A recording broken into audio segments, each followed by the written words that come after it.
in Cornwall are suspended between Liscard and Lou because of safety checks. You can stay up to date throughout the day by visiting our website, gbnews.com.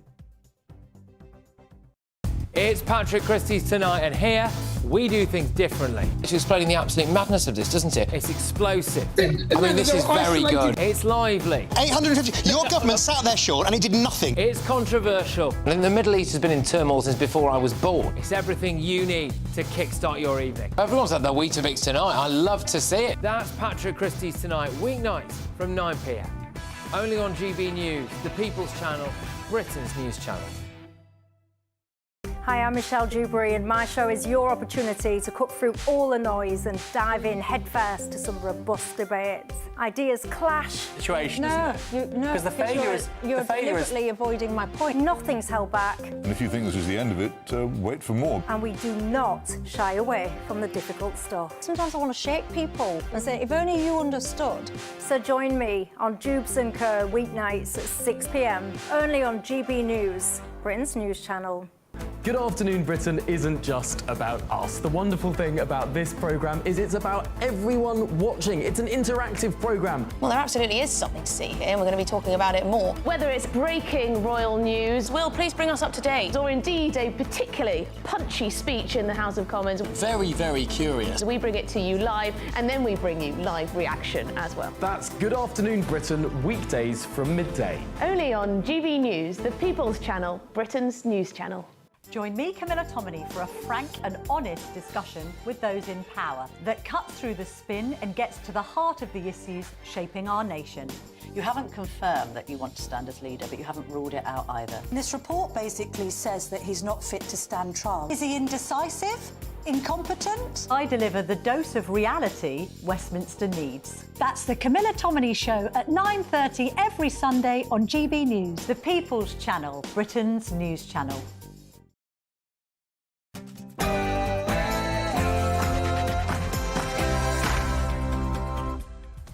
Morning, 9:30 on Tuesday, the 18th of February, live across the UK, Britain's Newsroom with Andrew Pearce and Dawn Newsom. Well, don't forget my name right this morning and your headlines this morning. A crisis in Europe.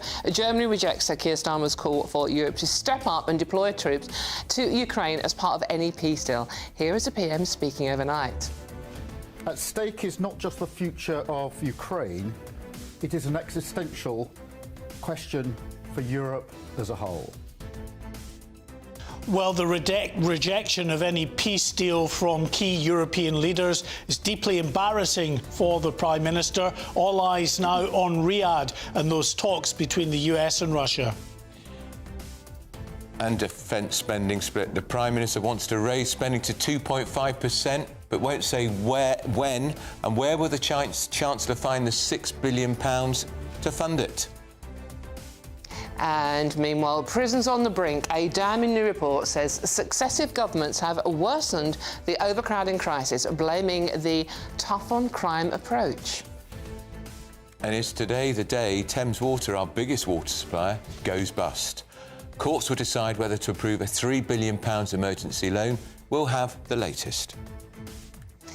And billions of British taxpayer money spent on things like poetry workshops in Colombian jails and, wait for it, shrimp farms in Bangladesh. Is it time to scrap foreign aid? And deportation denied. You won't believe this. A shovel-wielding Slovakian jailed for attacking a woman has been allowed to stay in Britain after a judge rules he's been rehabilitated with his shovel. I'm convinced. Meanwhile, Toronto plane crash. In Canada, a Delta plane crashed and flipped at an airport and all 80 passengers survived. Dramatic pictures you can see there.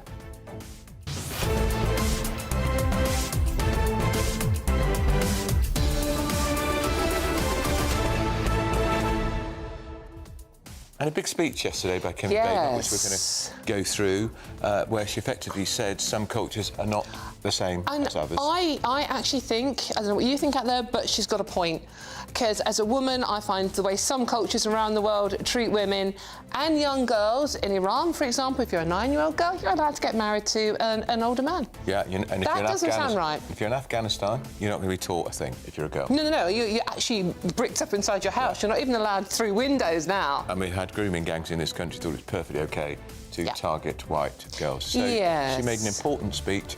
And we'll be discussing that. Yeah, and we want to know what you think on that one, because I'm quite angry about this. So very easy to get involved in the show by visiting gbnews.com, your say. But first, let's get those news headlines with the lovely Tatiana Sanchez.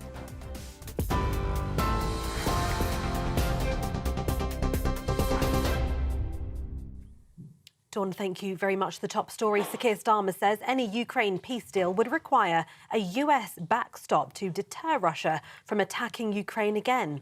Speaking after a meeting with European leaders in Paris, the Prime Minister repeated that he'd consider deploying UK troops to Ukraine in the event of a lasting peace agreement.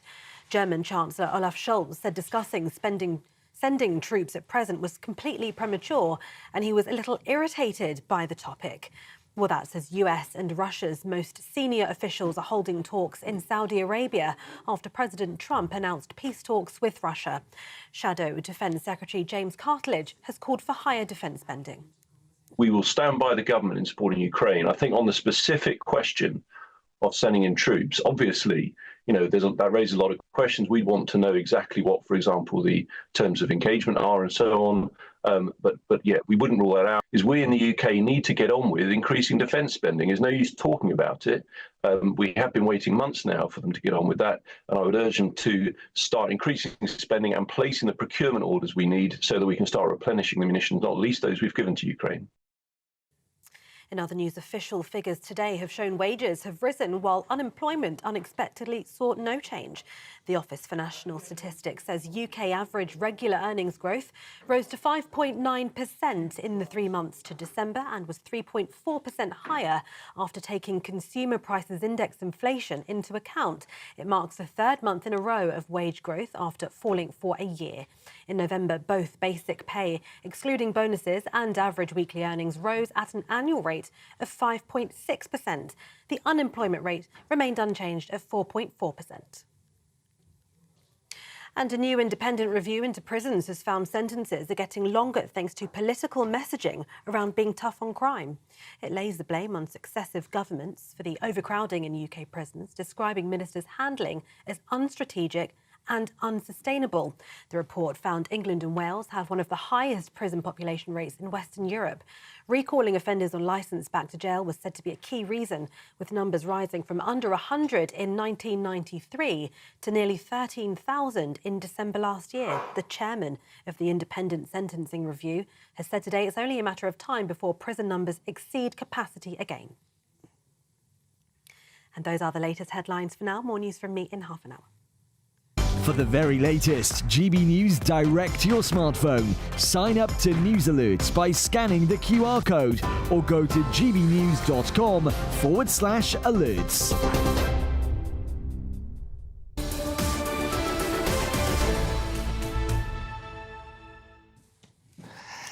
Good morning. Welcome to Britain's Newsroom, live across the nation, GB News with Andrew Pearce and me, Dawn Newsome.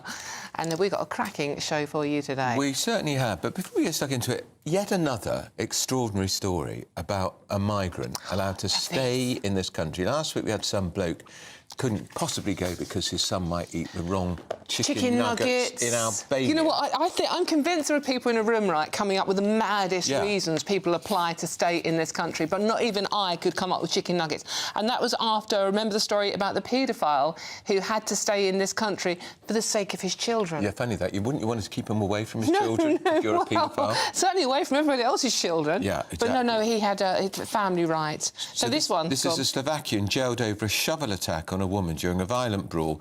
He can stay here because he's been rehabilitated. Yeah, I believe him. Yeah, he hit people with shovels, sticks, bats and metal bars. That was nice. Yeah, he's got a job as a gardener now. No, that's a joke, by the way, hasn't it? A woman was hit to the floor with the shovel in what the judge described as a large-scale incident of serious public disorder. It's unbelievable. The Home Office thought he sought his deportation because he was a serious threat to the public. He'd had 3 previous convictions for threats, abuse. It's not like it's a first offence, Gov, is it?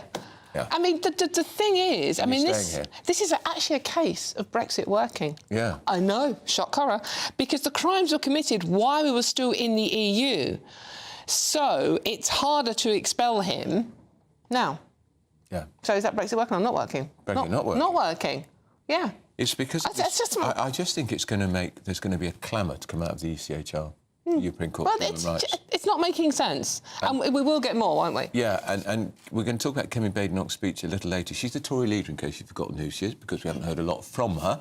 But she made a major speech yesterday, and she did talk about the European Court of Human Rights. She did, yes. She had quite a lot to say, and actually it was a very positive speech, as far as you and I were concerned. I thought it was very positive. I think the most important point she made, and a lot of people are saying you can't say that, it's racist, is not all cultures are equal. No. She's absolutely right. As a woman, I don't know about how you feel about that out there, ladies, but as a woman, I think she's got a very valid point. When women in so many countries around the world are treated not even as second-class citizens, yes, I have a problem with those cultures. Just think, if you were in a certain country, you'd be wearing a mask right now. There are advantages. If I was in some country, I wouldn't be allowed to talk. Even more advantages. Even more advantages. Now, look, we've got some breaking news. I thought this was going to happen. Thames Water has won court approval for an emergency debt package worth up to £3 billion, which should stave off the collapse of Britain's biggest water company for a few months. OK, where's that money coming from? I don't know. They're getting a loan, but they're already £19 billion in debt. If they hadn't got that loan, they might have gone folded, in which case the government would almost certainly have had to nationalise it. To nationalise with £19 billion worth of debt. And pay them out. This what is about the same. Those fat cat directors have been paying exactly. huge bonuses and dividends. Yeah, over the past 3 years, hundreds of thousands of pounds gone out. Yeah. And the same company... Millions, actually. Millions, actually, yeah, you're right. And they haven't built a reservoir for God knows how many decades. Over 40 years. Yeah. Amazing. We've got the big story, though, Dawn, is... Yes, it's a crisis in Europe. It's not going away, as Germany rejects the UK's peace plans for Ukraine and refuses to deploy troops. As Sir Keir Starmer said, he would put British troops in harm's way. And in another headache for the PM, where will he find the £6 billion to increase our defence spending to 2.5%? Now, the government are committed to doing that. So far, they haven't said when they'll do it, but the clamour now is now. Well, joining us now is GB News Home and Security Editor Mark White. Mark White, we talked about this yesterday. We go up to 2.5%. Lord Dannatt, who was the head of the army, said it should be 3%. Trump wants it at 5%. Yeah, it's like bald men fighting over a comb, isn't it? It really is. You know, 0.2% would be the increase to 2.5%. And as we understand it, actually, even if we get that firm commitment that it is happening, what we're going to get is a pathway to 2.5%. What does it mean, path?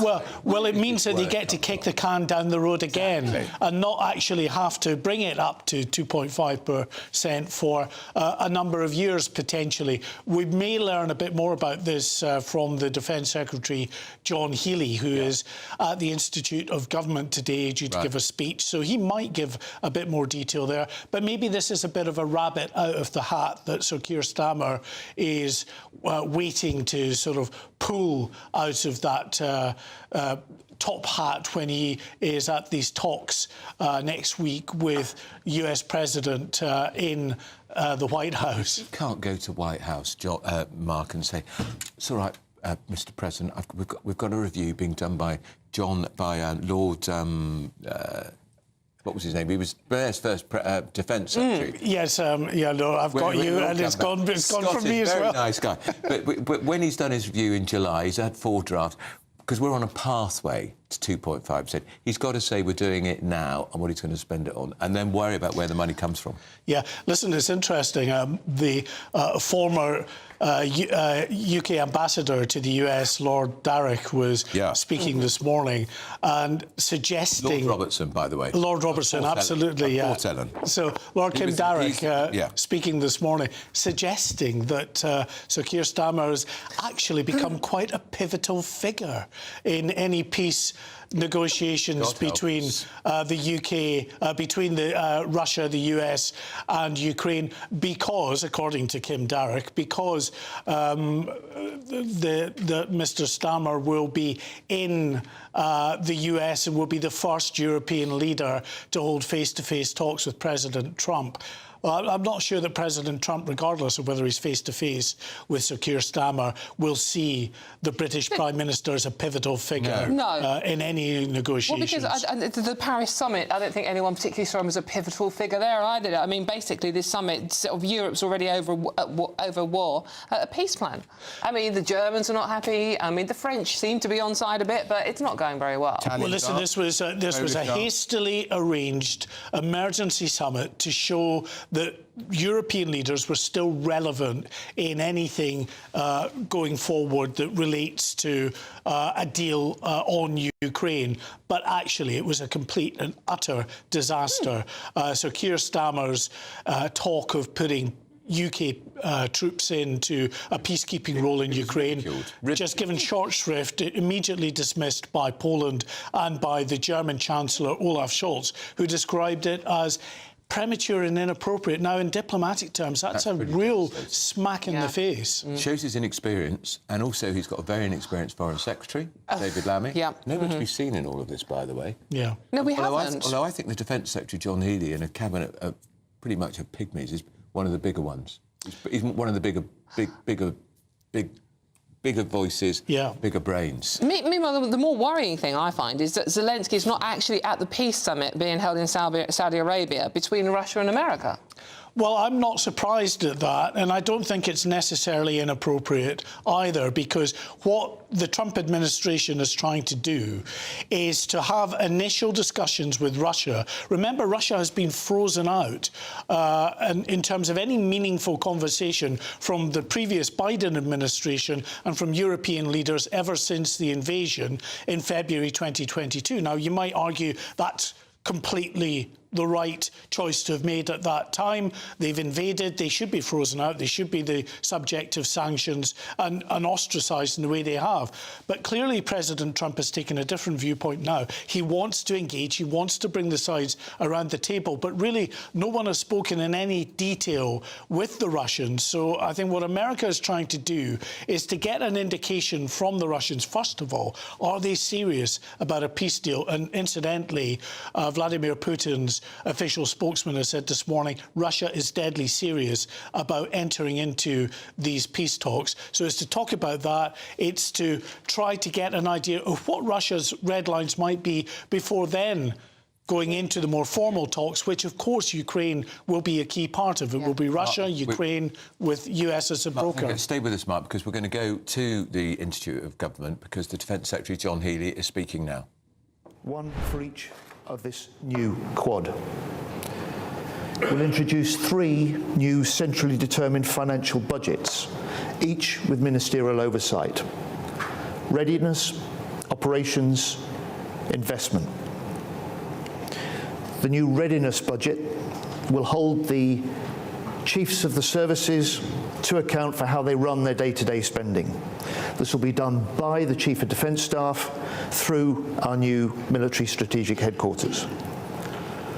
The Military Strategic Headquarters will be responsible for the new operations budget, unencumbered by the excess bureaucracy and the lack of clarity that characterises the way that defence is organised now. And ministers will direct those priorities.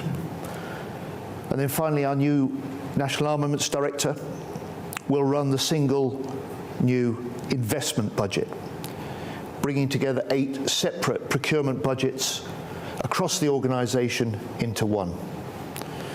This will help cut waste, reduce duplication. It'll help ensure that we are buying better what our frontline forces need. And in turn, the NAD will acquire only the capabilities which are affordable within the budgets set by ministers. These budgets, as with the Quad, will have initial operating capacity from the end of next month, 31st of March. And our new National Armaments Director will fundamentally change how defence works to partner with industry and how defence becomes the engine for driving economic growth. So sitting alongside the Permanent Secretary and the Chief of Defence Staff, they'll execute a £20 billion plus budget to build and sustain our national arms arsenal. Because at this time, we must rearm Britain. And I see this as a new FTSE 100 company within the MOD, tasked, if you like, with getting the very best capabilities needed into the hands of our frontline forces. The defence government. We're not sure that's new money, Mark. What is that effectively saying? It's not new money. What he's talking about there, it's important nonetheless, even though it seems quite impenetrable. Yeah. It's all about the desperate need to restructure the way in which the Ministry of Defence is operating, and, you know, the lamentable way in which we've seen procurement, the big budget spend on ships and tanks and things like that over the years that, yes, have been absolutely... Damning. You actually used the phrase lack of clarity. Yeah, no, completely. I mean, there are big structural issues within the Ministry of Defence that need addressing, and I think, you know, what he's suggesting there perhaps is a way out of it and a way forward if they can actually get those different elements to work together. And one at the end there, specifically talking about the very urgent need, of course, to rearm, because we've given so much of our weaponry and ammunition stocks to Ukraine over the last few years. And we've heard this before about trying to put our sort of military-industrial base on a bit of a war footing. Mark White, thank you very much. I'll still be hearing from you more in the programme. Up next, we're asking you this very simple question. How did everyone survive this extraordinary plane crash in Toronto? Pictures. We just landed. Our plane crashed. It's upside down. Wow, very dramatic pictures. But you want some bit of cheering up if you are in search of some actual winter sun. Here is a forecast for some of the top European holiday destinations. I hope it doesn't rain. Don't worry about it. It'll spoil our holiday. Relax, we're totally covered. All Clear Travel Insurance sponsors GB News Travel Destinations forecast. A brisk wind continues to blow over the Canaries, but it will be easing as we head through the latter part of this week. Still a few showers across Spain and Portugal. They will also be fading. Much of the east coast of Spain seeing plenty of sunshine along with the Balearics and Sardinia, but a few scattered showers over southern parts of mainland Italy, and looking fairly showery in Greece once more. And with the winds coming down from the north, it is chilly and, if anything, getting colder in Santorini through the rest of this week. Goodbye. All Clear Travel Insurance sponsors GB News Travel Destinations forecast.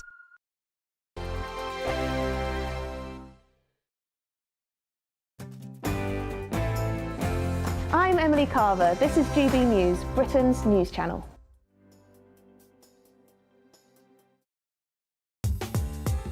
I'm Christopher Hope. From pop stars to politicians, I'll interview anybody in a pub who's got a political opinion. Join me every Friday on Spotify, Apple Podcasts, YouTube or gbnews.com, or wherever you get your podcasts.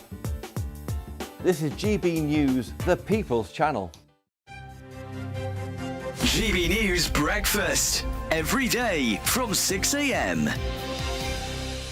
Now, we're going to introduce you to a friend of mine, friend of the programme now, and that is Katie Nicholl. Katie is the royal correspondent at Vanity Fair, and she has got a tale to tell. And this tale began, well, here we are on Valentine's Day, Katie, and this was 2 years ago, and this was a horror story we're talking about. Yeah, it was a bit of a horror story. It wasn't the Valentine's I'd wanted or expected. I got a call from the Royal Free. I'd been in for an MRI earlier on in the January, and for my liver, and I got a call saying that I had cholangiocarcinoma, which I had no idea what it was. I have no idea what it is. I know. Well, Dora, who is my surgeon, who... Say, no, this is your surgeon. It's a very important lady, and this is Dr. Dora. And you really did do the explorer bit. You had to go in there and cut out this cancer. Yeah, correct. But tell us what sort of cancer this is. So this is a primary liver cancer that arises from the bile duct of the liver. So it's not a metastatic coming from elsewhere, it's a primary. It doesn't arise from the hepatocyte itself.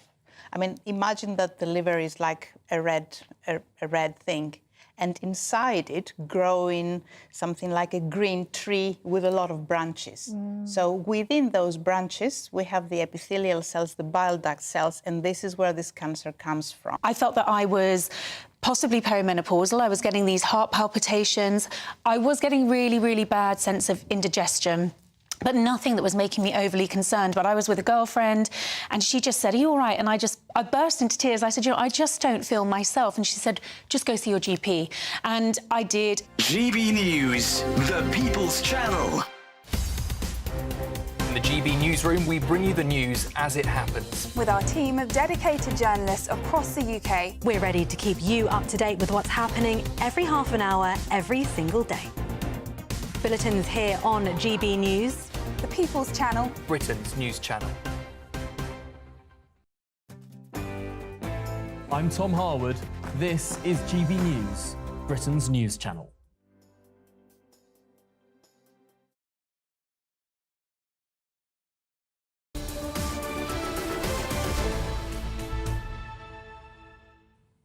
It's 9:53. This is Britain's Newsroom on GB News. I'm Andrew Pearce. We've got Dawn Neeson with us today. You called me bad. And today we're running our poll of the day. Yes. Today we're asking, is prison still the best way to teach criminals a lesson? Do we have any prisons, though? The final result will be announced later in Martin Daubney's show.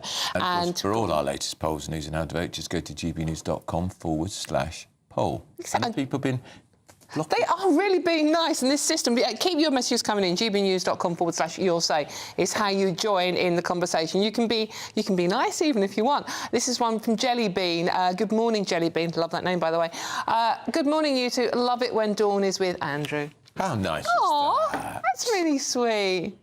And there was another nice one as well, but I think someone deleted it. You didn't delete it, did you? Well, it's probably because the thing is, Dawn, it's not very subtle when you get your husband to send them in. Well, I know.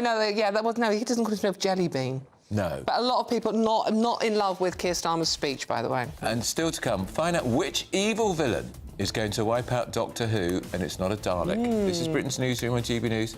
Here's your weather.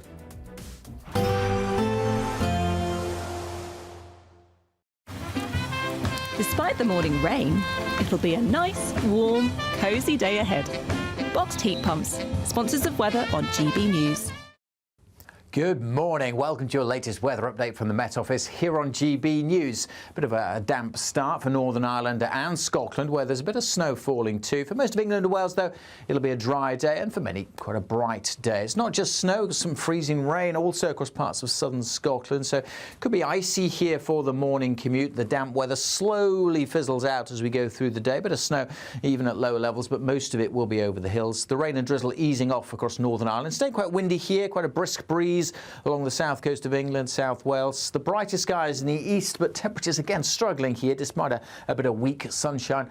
5 or 6 degrees Celsius, a little milder further west, but for most still a pretty chilly day, and again quite quickly turning quite cold this evening. Still the odd little bit of rain and drizzle across northern Scotland into this evening, but generally it is turning drier here, staying fairly cloudy and getting quite gusty, particularly for Northern Ireland, the west coast of Scotland. Brisk and cold breeze continues to come in off the near continent, and with some clear skies over central and eastern England, we will again have a frost forming through the night. Also through the night, the winds will strengthen down to the southwest as the cloud starts to increase as we go through the early hours here. Elsewhere, though, generally staying dry with a mixture of high cloud and clear skies. Temperatures will be falling down to freezing, degree or so below in rural spots. But further west, notice we should stay a few degrees above freezing because it is slowly turning milder here. Milder but also wetter, quite a damp morning for Cornwall and Pembrokeshire, and that rain spreading into Northern Ireland quite quickly too. So a damp start here. That rain will trickle into other parts of Wales, southwest Scotland, but tended to fizzle out somewhat as it does so. For many central and eastern parts, it's another dry day tomorrow. Still bright and still on the chilly side, but it is turning milder from the west. There will be a light breeze in the morning, leading to a warm front. Boxed heat pumps, sponsors of weather on GB News. The latest GB News travel. Good morning, I'm Russell Holding. In Argyll and Bute, the A85 is closed in both directions between Oban and Connell after an accident last night. The diversion route's over 80 miles long. On the M61 in Greater Manchester, there's a lane closed southbound where someone's broken down between junctions 4 and 3 from the A6 at Farnworth to the Kersley Spur. In Northamptonshire, the A43 is closed each way between Bullock and Wakeley after an accident. In Kent, the A2 is closed eastbound where a car overturned between the tollgate services at Gravesend and the Inn on the Lake junction with long delays towards there. And as you divert on the M25 in Kent, the clockwise entry slip road's closed at junction 4 at Orpington because of an accident. On the M26 in Kent, it's taking 20 minutes in queues approaching the M25 because of roadworks, and taxis replace trains in Cornwall between Scard and Looe because of safety checks. That's the latest. You can stay up to date throughout the day by visiting our website, gbnews.com. Want to be one of 2 lucky Great British giveaway winners? That's right, you could win one of 2 prize bundles, which includes a brand new iPhone 16, £500 in shopping vouchers to spend in your favourite store, and an incredible £10,000 in tax-free cash to spend however you like. What would you spend that cash on? For another chance to win, text cash to 63232. One entry costs £2 plus 1 standard network rate message, or text bonus to 63232. 5 entries cost £5 plus 1 standard network rate message. Go to gbnews.com/win. Entries start from just £2. Call 0903 681 3232. Calls cost £2 plus your network access charge, or post your name and number to GB11 PO Box 8690 Derby DE1 9TT. UK only. Entrance must be 18 or over. Lines close at 6 p.m. on the 7th of March. Please check the closing time if listening or watching on demand. Good luck. Good Afternoon Britain isn't just about us. The wonderful thing about this programme is it's about everyone watching. It's an interactive programme. Well, there absolutely is something to see here, and we're going to be talking about it more. Whether it's breaking royal news, Will, please bring us up to date, or indeed a particularly punchy speech in the House of Commons. Very, very curious. We bring it to you live, and then we bring you live reaction as well. That's Good Afternoon Britain, weekdays from midday. Only on GB News, the People's Channel, Britain's news channel. Join me, Camilla Tominey, for a frank and honest discussion with those in power that cuts through the spin and gets to the heart of the issues shaping our nation. You haven't confirmed that you want to stand as leader, but you haven't ruled it out either. This report basically says that he's not fit to stand trial. Is he indecisive? Incompetent? I deliver the dose of reality Westminster needs. That's the Camilla Tominey Show at 9:30 every Sunday on GB News, the People's Channel, Britain's news channel.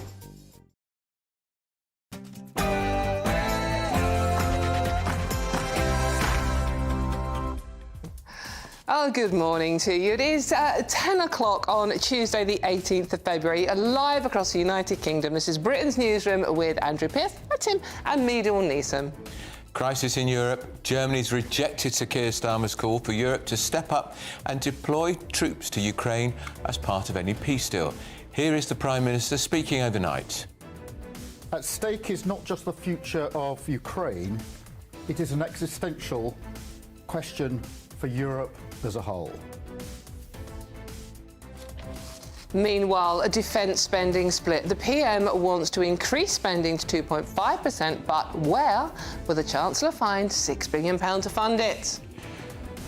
And a win for Thames Water. Breaking news, the water company has won a court approval for an emergency debt package worth up to £3 billion, saving it from collapse, but only for now.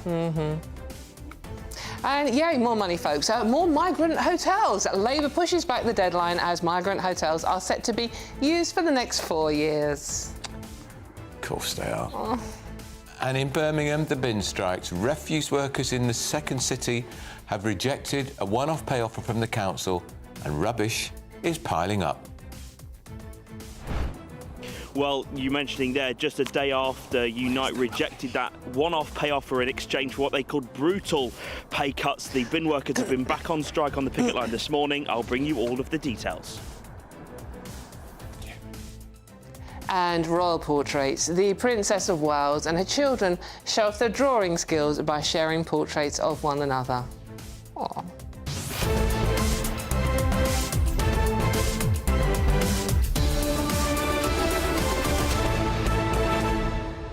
I thought when they said in their manifesto, Labour, they were going to close all the migrant hotels straight away. 2029, 4 years, that will be at the end of the next Parliament. So we're going to have them for years more, and it's £8 million a day minimum. Yeah, no, cost. absolutely, 8.2, I think. But I think the manifesto was more of a pathway. That's the You know, like the pathway they have now got for the defence spending. That's it. That's it. It's a pathway, and I think we should do this a little bit in the manner of Keir Starmer reading his speech last night. I know. Did you watch that? I mean, did you watch that, people? Why didn't he just speak from here? Has he got one? Because he can't. Ooh, controversial. Has to be formatted. Can you imagine if you were Putin or Trump watching that going, what? Seriously, we've got to talk to this person? And all that controversy over the voice coach who was coming in during lockdown and was training for 3 years. She was very intensive, from what I hear.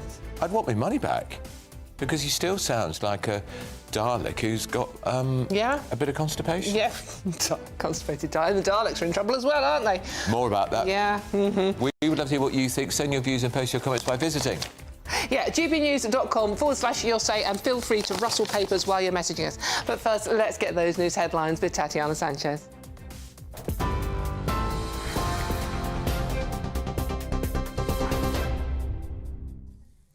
Dawn, thank you. The top story. Sir Keir Starmer says any Ukraine peace deal would require a US backstop to deter Russia from attacking Ukraine again. Speaking after a meeting with European leaders in Paris, the Prime Minister repeated that he'd consider deploying UK troops to Ukraine in the event of a lasting peace agreement. German Chancellor Olaf Scholz said discussing sending troops at present was completely premature, and he was a little irritated by the topic. That's as US and Russia's most senior officials are holding talks in Saudi Arabia after President Trump announced peace talks with Russia. Transport Secretary Heidi Alexander told GB News we need to find a way to create everlasting peace for Ukraine. What we can't have is a situation where there is a temporary pause in hostilities, say, which allows Putin to return with a territorial incursion into a sovereign country, which leads to the resumption of aggression. And so I think what Keir was doing there was talking to other European leaders. He will be also talking to the US president in the coming days, and he has been clear that we are willing to consider playing our role in the future security of Ukraine, but that must be done in partnership with the US. Shadow Defence Secretary James Cartledge has called for higher defence spending. We will stand by the government in supporting Ukraine. I think on the specific question of sending in troops, obviously, you know, that raises a lot of questions. We want to know exactly what, for example, the terms of engagement are and so on. But yeah, we wouldn't rule that out. Is we in the UK need to get on with increasing defence spending. There's no use talking about it. We have been waiting months now for them to get on with that. And I would urge them to start increasing spending and placing the procurement orders we need so that we can start replenishing the munitions, not least those we've given to Ukraine.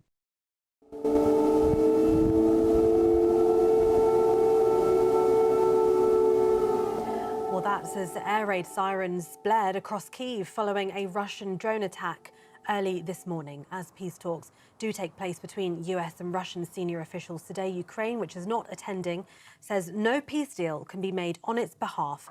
Volodymyr Zelensky said last week, we as a sovereign country simply will not be able to accept any agreements without us. Elsewhere, official figures have shown that wages have risen while unemployment unexpectedly saw no change. The ONS says UK average regular earnings growth rose to 5.9% in the 3 months to December and was 3.4% higher after taking consumer prices index inflation into account. It marks the third month in a row of wage growth after falling for a year. In November, both basic pay excluding bonuses and average weekly earnings rose at an annual rate of 5.6%. That unemployment rate remained unchanged at 4.4%. In other news, plans to restructure Thames Water have been approved by a High Court judge just weeks before the struggling utility was set to run out of money. Thames Water Utilities Holdings Limited is in around £16 billion of debt and needs £3.3 billion over the next 5 years to keep running, while the company lawyers say they've now secured a loan of up to £3 billion from a smaller group of secondary creditors who proposed an alternative plan known as the B Plan. In a judgment today, Mr Justice Leach said after after taking into account the public interest in ensuring the uninterrupted provision of vital public services, I nevertheless exercise my discretion to sanction that plan. Thames Water Chairman St Adrian Montague says the approval of that rescue loan marks a significant milestone.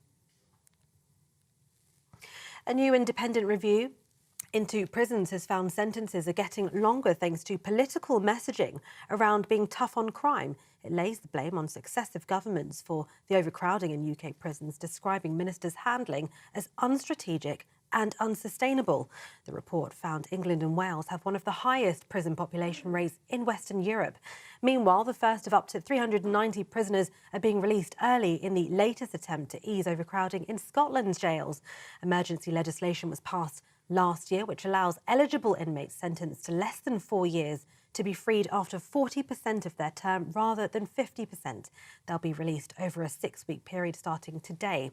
Prisoners serving sentences for domestic abuse or sexual offences are excluded.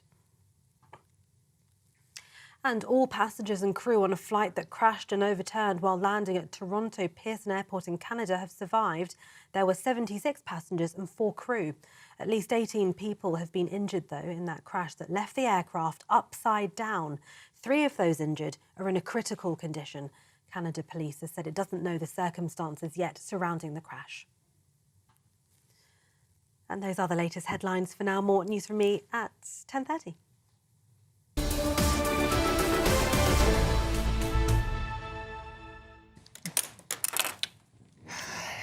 Tatiana was so efficient there, we weren't quite ready, were we? You weren't. Hello, welcome back. This is Britain's Newsroom, live across the United... Well, one of us is live, the other one semi-live. Live across the United Kingdom on GB News with Andrew Pearce and Dawn Neeson, in for the lovely Bev Turner. So we're going to go to Canada. You'd have seen, may have seen the images earlier, dramatic images where a Delta Airlines plane crashed and flipped at the Toronto Pearson International Airport.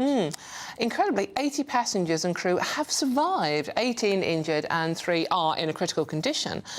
Joining us now is aviation expert Sally Gethin. Sally, incredible pictures. Sally, thank you for joining us. Incredible pictures there from Toronto of that plane, and yet no deaths. Absolutely. It's actually testimony to the aircraft itself, which is extremely robust. That fuselage remained intact. And there's even footage from passengers disembarking with the cabin crew in full emergency mode, getting them off that plane. So it's almost like a narrowly averted disaster movie on an epic scale, but actually real life now. And if you're listening, Sally, we have some people listening on the radio, so just going to explain. The plane flipped, so it's literally on the ice, on the runway, on the roof, effectively. How unusual is that to happen? It's absolutely incredibly unusual, and the fact that there seems to have been absolutely no loss of life makes it even more remarkable. So what appears to have happened, from some footage I've managed to see, where from a distance external to the airplane coming into land, it seems that it made a hard impact on the ground, which could have crushed the landing gear. It actually tipped towards its left, which in turn made it roll to the right. And then there's a big cloud of snow and smoke, so it's hard to see it actually rotating at that point. But that seems to have been the trigger for it to actually roll and then come to a stand. You wouldn't have thought, would you, if you'd heard it on the radio or seen the pictures, that it would be possible that everybody would get out of that plane alive. I appreciate some are in hospital, but that is an extraordinary outcome. Yes, and like I said, I really think it's down to the CRJ 900, which is a remarkable airplane and a narrow-body jet. It's really more for commuter traffic, carries about 90 passengers and 90 people on board altogether. But that fuselage is so robust. I mean, The wing, we can see in some of the footage from one side of it when it came to a halt that one wing has obviously sheared off, and all you have left is that tube. And that tube is what saved, the resilience of that tube is what saved those passengers' lives. All right, Sally, that's Sally Guthrie, the aviation expert. Yeah. Amazing, isn't it? Stunning. I mean, they are remarkable pictures, and it's how, there are some injuries. But it's just amazing. It's everyone's nightmare as well, isn't it? But we still have to say, if we'd had a longer with Sally, she'd have said travelling by air is still far safer than travelling by road. Yeah. You're actually safer travelling by air than actually driving to the airport. Yeah. Statistically. That's right. It's quite incredible. Anyway, can I just read one message out? Yes, You're going to love this one. GBnews.com/your say, by the way, if you want to join in the conversation. This is from Alan. Good morning, Alan. Alan says, Dawn scares the bejeebers out of me, and poor old Andrew looks terrified.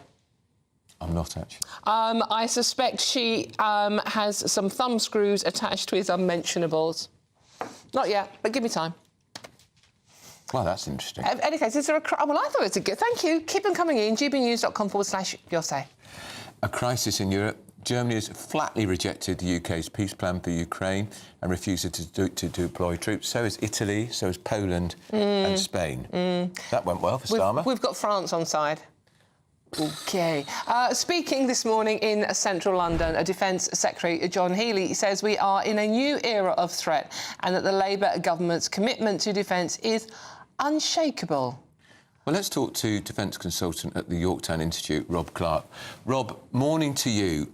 If the government's commitment to defence is unshakable, they could say today when they're going to raise spending from 2.3% of GDP to 2.5% as a first instant, when that would be an additional £6 billion, which in the context of government spending, small beer.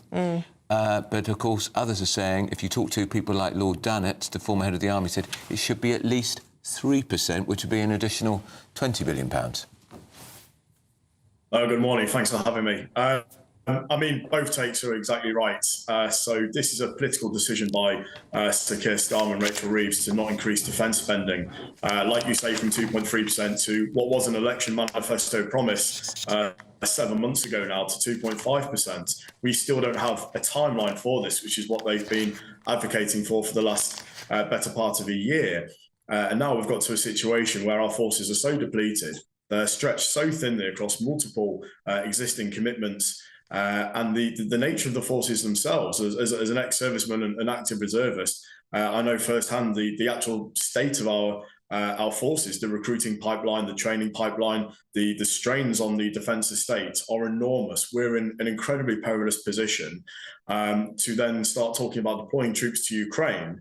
It's very noble, and Starmer needs actually credit for this. He's the only European leader, apart from Macron, to advocate for this. But it's so ill thought out, and then to not match that with an increase in spending of millions needed a year just for that deployment to Ukraine is almost a dereliction of duty. And it's, have we learned nothing from tours of Iraq and Afghanistan, which were incredibly ill-funded at the time? Rob, this is the thing that worries me. We're talking about a peacekeeping force. I mean, we can't agree on it as Europeans, I know, but we're talking about a peacekeeping force. Now, all Putin's got to do is go, well, I'm ignoring that. Then it turns into a war with British troops, British men and women on the ground in the Ukraine. Yes, this is the crux of the military matter now, is sort of what are the guarantees in place? So we have a force in Ukraine. What is its purpose? What is its remit? How is it going to operate, and under what conditions and for what time frame? Then we have to consider the risk factor. With the US almost taking itself out of the equation, this would not be a NATO operation. Therefore, they're not subjected, or Russia would not be subjected, to Article 5, which is obviously the collective defence of NATO. So if there is an attack on a British force or a European NATO force, it remains incredibly complicated how that force would respond without invoking a wider war. And I know a lot of your viewers have been concerned throughout the last few years of this war, the escalation of Western and British troops. And now, for the first time, we can credibly see that argument actually come to pass. And like I say, it's not really been thought out. There are options for the British deploying forces where it would minimise the risk of some form of conflict with Russia. But what Washington don't understand in all of this is they view Russia as a good faith actor, which they're not. If this conflict does have some form of cessation of hostility, all that's going to happen is it's going to give Russia and Putin time to rearm and continually probe the Ukrainian front in a way that we've seen this conflict really be exacerbated over the last 10 years. Which is all the more reason it's perplexing why the Prime Minister is willing to commit our threadbare armed forces to troops on the ground in Ukraine when potentially could only be there with France and a few other countries, because if Russia keep prodding Ukraine, are we then not going to be sucked into potentially something which could escalate into World War III, Rob? We are part of NATO, after all. No, precisely. And I think, again, to give him some form of credit, I think that's why Keir Starmer this morning was messaging directly to Washington, advocating for the idea of ultimately a US backstop is needed in some form of deployment to Ukraine. There needs to be some form of credible US either deployment or guarantee to uphold, the collective sort of defence of the rest of the nations involved. With Britain and France and maybe a token force much needed from the Baltic and the Nordic countries, which I expect. I think Finland and Sweden are broadly on board with this concept. It does still ultimately need that US deterrent to really sort of safeguard the entire mission, because without it, as you say, it just risks Russia sort of probing, which they're very good at, and sort of trying to draw in troops more directly. Putin's ultimate aim is to, one, obviously conquer Ukraine, but to split NATO and fragment NATO. We can already see that happening now. Rob, just finally, one very, very quick question. Is Russia a genuine threat to the United Kingdom? Oh, absolutely. We can talk about what scale of threat that represents, though, which is difficult and different to other people's estimates. But for example, we regularly see Russian airplanes circulate very close to British skies. We regularly see Russian submarines, nuclear-powered submarines, navigate the Channel Tunnel. So we're talking mere miles away from the UK. And obviously, we've seen the destabilisation effect the Russian Navy have had in the Black Sea and the Baltic Sea, with the sabotage to underground undersea cables. The vast majority of the Western world's data links and banking infrastructure runs underneath the Channel Tunnel and the seas around Cornwall. So Russia is very, very good and experienced at sort of that level of threat. It's how we then manage that and mitigate against it. But in Ukraine, if we send British troops to Ukraine, which I can see happening, there will undoubtedly be a much higher risk for escalation going forwards. That's why we need to really rethink defence spending going forwards to actually properly resource this. Wow. All right, that's Rob Clark. Thanks for joining us. He's the defence consultant at the Yorktown Institute. Worrying, isn't it? You know what? The more we talk about it, Andrew, the more worried I get. It's chilling. Because before, the last couple of days, with the peace summit, I've actually got more worried about war. Yeah, and Trump is saying Europe's your problem. Well, quite. Sort but then he would have to get involved. Would he? If Russia attacked NATO troops in Ukraine, the peacekeeping force, America would have to get involved. Well, you assume so. And then what happens with China? As long as Trump stays in NATO.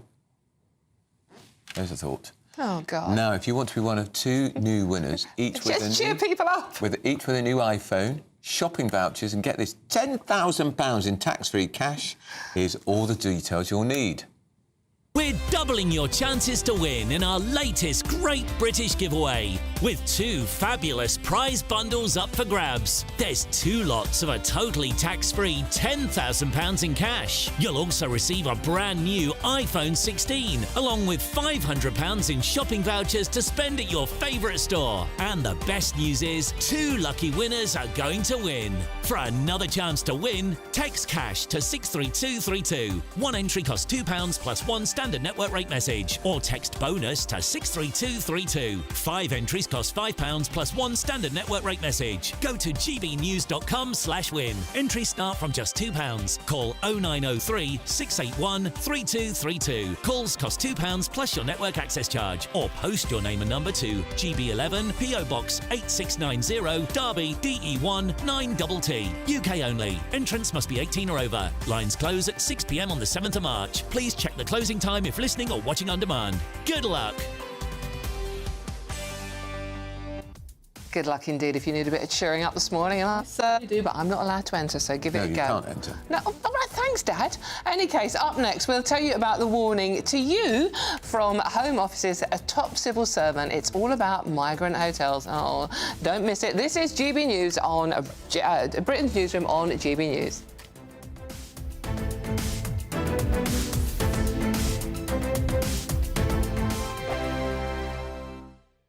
If you want your news to be straight talking... This is a nightmare for the Conservatives again. Down to earth. It's not just Nottingham where this is happening, is it? And most importantly, honest. Hard-working, middle-class taxpayers, they'll get their book thrown at them. Then catch me, Martin Daubney, Monday to Friday, 3 till 6 p.m. on GB News, Britain's news channel. Martin Daubney, weekdays from 3 p.m. Well, a new poll commissioned by Channel 4 shows that more than half of Gen Z believe that Britain should be ruled by a dictator. Seriously, they actually said that. Well, 1 in 3 would want an army. What's the army in charge? 1 in 3 want martial law. There's something on the idea of some form of strong leadership. They have looked at British politics. They have looked at the politics in which they grow up in. And they see failures at the democratic level. They see a weak, a soft, a centre that doesn't do anything, makes promises and fails to deliver them. They see nothing actually happening. And they also see a future where they have no democratic engagement because they're never going to have a house. They're never going to have a family. Why would they? Why would they be able to? So the idea of having somebody strong to come through and blow away the cobwebs of our current system, I can see that being attractive. When I grew up, I was talking to not that old men and women who had been through the war, who knew what dictatorship was. Up until the 70s, we were in the Cold War. People knew what dictatorship was. They knew people being locked up, being sent to Siberia. They knew what this meant. And I don't think anybody under the age of 34 actually has a clue. It's all the other side of the world. It's in North Korea. It's in China. It's not here, and it's not part of their lived experience. And that's a big change. And I wonder, actually, Nigel, if a lot of these people think, I don't know, like Donald Trump's a dictator. He got elected with a huge mandate. Do they understand what dictators is? Or, actually, are young people just so listless? They're so feeble-minded, they need to be told what to do and how to live. I certainly think that Gwen's right about there's a disillusionment with democracy and the results of it. The idea that a dictatorship is the answer to it or having the military rule over us is obvious nonsense. GB News, the People's Channel. Headliners on GB News 11 p.m. every night. It's got 3 top comedians going through the next day's newspapers so you don't have to read them, which is great. That's a good point. He's lying. I mean, maybe he's not lying. That's Headliners every night from 11 p.m. and 5 a.m. as well on GB News, Britain's news channel. Join me, Nana Okoye, for an informative, interactive news programme with a difference. It's fun. No, he didn't say that, Dave. I'm so surprised. I think there's an element of truth to that. Join me from 3 p.m. every weekend, only on GB News, Britain's news channel.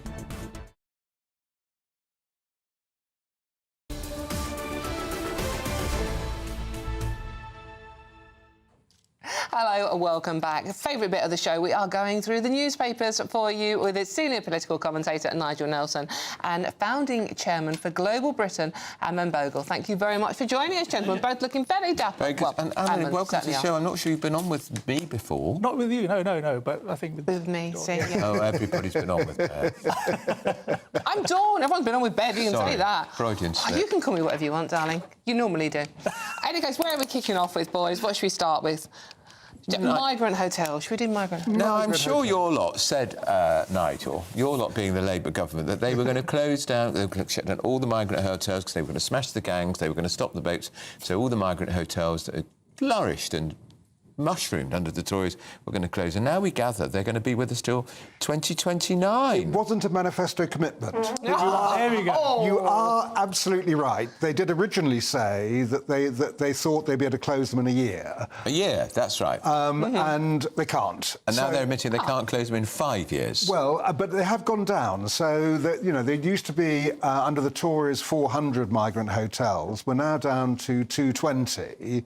So we're nearly halfway there. But why is it going to take another 4 years? Because you still have to clear an awful lot of it away. So we had 25,000 migrants across the Channel since Keir Starmer became Prime Minister, so people are still coming. Smashing the gangs. Well, you know what?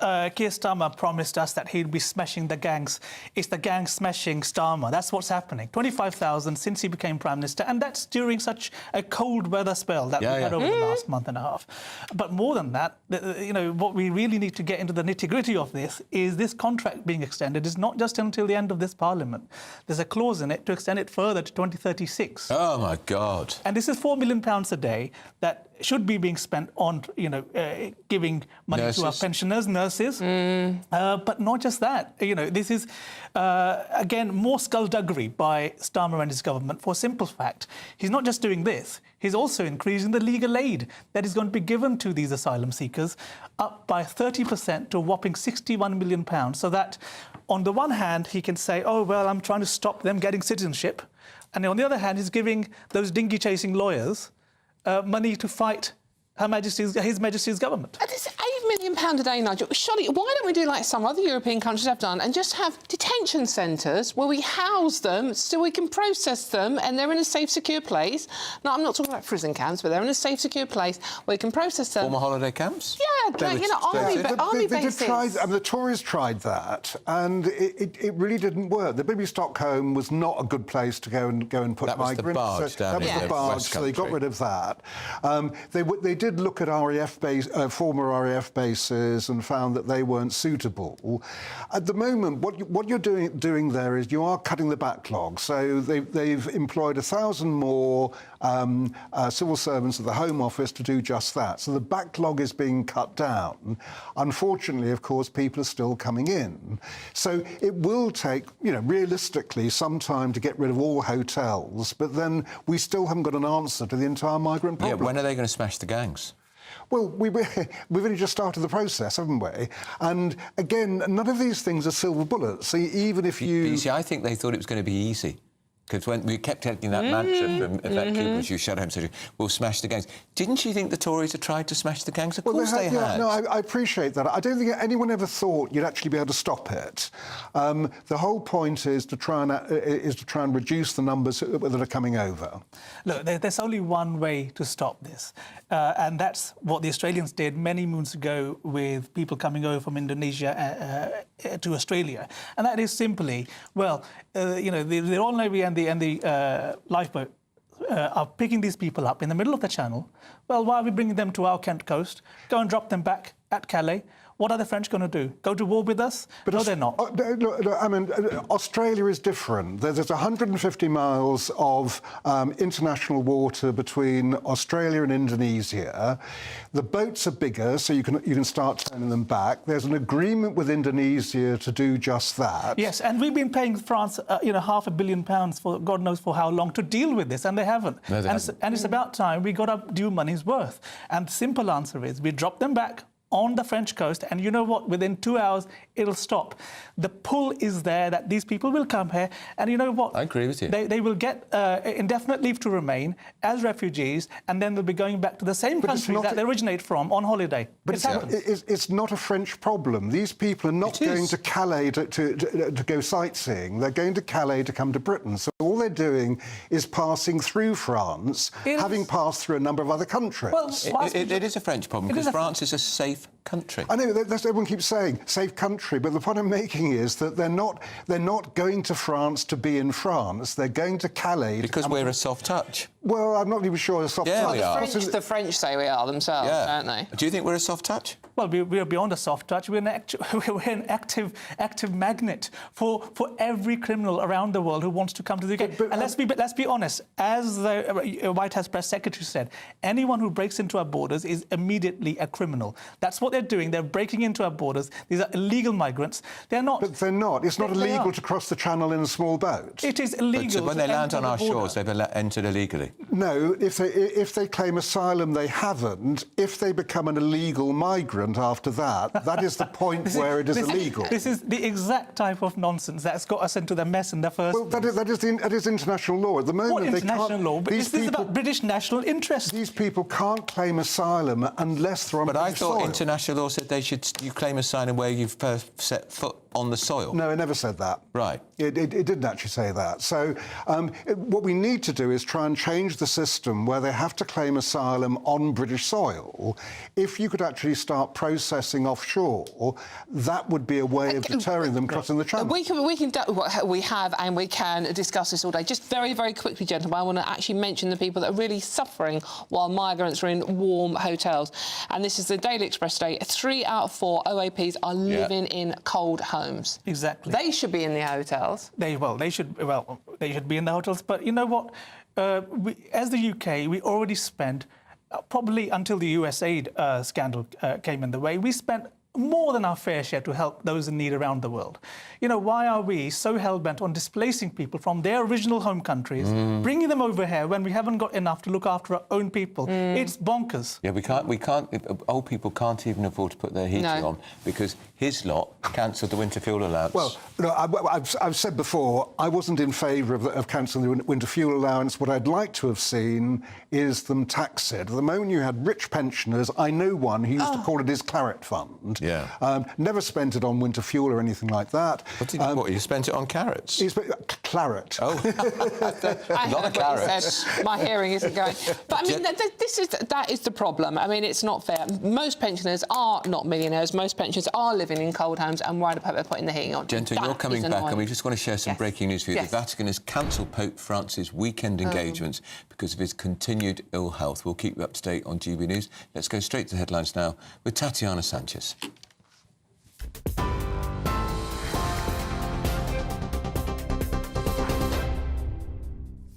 Andrew, thank you. The top stories this hour. Sir Keir Starmer says any Ukraine peace deal would require a US backstop to deter Russia from attacking Ukraine again. Speaking after a meeting with European leaders in Paris, the Prime Minister repeated that he'd consider deploying UK troops to Ukraine in the event of a lasting peace agreement. German Chancellor Olaf Scholz said discussing sending troops at present was completely premature and was a little irritated by the topic. That's as US and Russia's most senior officials are holding talks in Saudi Arabia after President Trump announced peace talks with Russia. Shadow Defence Secretary James Cartledge has called for higher defence spending. We will stand by the government in supporting Ukraine. I think on the specific question of sending in troops, obviously, you know, that raises a lot of questions. We want to know exactly what, for example, the terms of engagement are and so on. But yeah, we wouldn't rule that out. Is we in the UK need to get on with increasing defence spending. There's no use talking about it. We have been waiting months now for them to get on with that, and I would urge them to start increasing spending and placing the procurement orders we need so that we can start replenishing the munitions, not least those we've given to Ukraine. In other news, official figures have shown that wages have risen whilst unemployment saw no change. The ONS says UK average regular earnings growth rose to 5.9% in the 3 months to December. It marks the third month in a row of wage growth after falling for a year. In November, both basic pay excluding bonuses and average weekly earnings rose at an annual rate of 5.6%. That unemployment rate remained unchanged at 4.4%. And all passengers and crew on a flight that crashed and overturned while landing at Toronto Pearson Airport in Canada have survived. There were 76 passengers and 4 crew. At least 18 people have been injured, though, in that crash that left the aircraft upside down. 3 of those injured are in a critical condition. Canada Police has said it doesn't know the circumstances surrounding the crash. And those are the latest GB News headlines for now. More news from me at 11. For the very latest GB News direct to your smartphone, sign up to News Alerts by scanning the QR code or go to gbnews.com/alerts.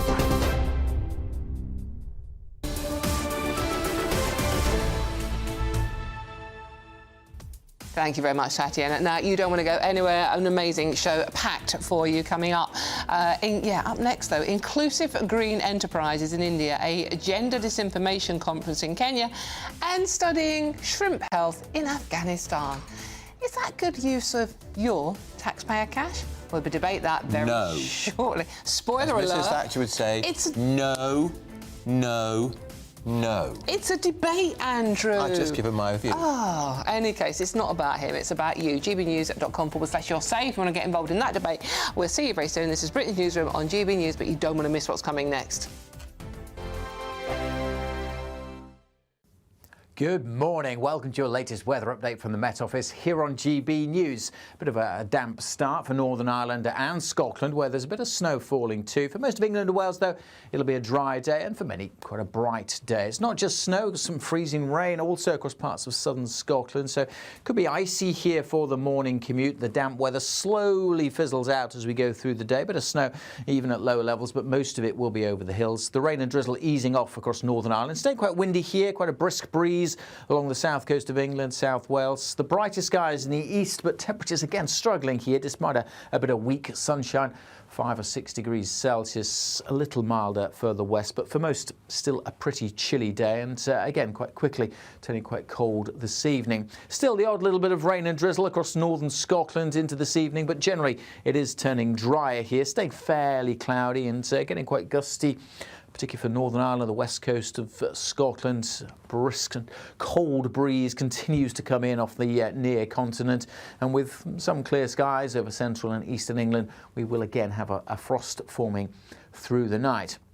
Also through the night, the winds will strengthen down to the southwest as the cloud starts to increase as we go through the early hours here. Elsewhere, though, generally staying dry with a mixture of high cloud and clear skies. Temperatures will be falling down to freezing, degree or so below in rural spots. But further west, notice we should stay a few degrees above freezing because it is slowly turning milder here. Milder but also wetter, quite a damp morning for Cornwall and Pembrokeshire, and that rain spreading into Northern Ireland quite quickly too. So a damp start here. That rain will trickle into other parts of Wales, southwest Scotland, but tended to fizzle out somewhat as it does so. For many central and eastern parts, it's another dry day tomorrow. Still bright and still on the chilly side, but it is turning milder from the west. The latest GB News travel. Good morning, I'm Russell Holding. In Argyll and Bute, the A85 is closed in both directions between Connell and Oban after an accident last night. The diversion route's over 80 miles long. In Belfast on the A55 on Hawthorne Way, there's an accident eastbound between the Belmont Road roundabout and the A20 Upper Newtonards Road, causing queues. In Northamptonshire, the A43 is closed in both directions between Bullock and Wakeley after an accident. On the M25 in Hertfordshire, the outside lane's closed anti-clockwise where a car's broken down in the Holmesdale Tunnel. It's before junction 25 for the A10. There are queues from junction 26 at Waltham Abbey. And on the M25 in Kent, the clockwise entry slip road's closed at junction 4 at Orpington after an accident. And also in Kent, the A2 is closed eastbound after an accident in tollgate services at Gravesend, and the In on the Lake junction causing queues. That's the latest. You can stay up to date throughout the day by visiting our website, gbnews.com.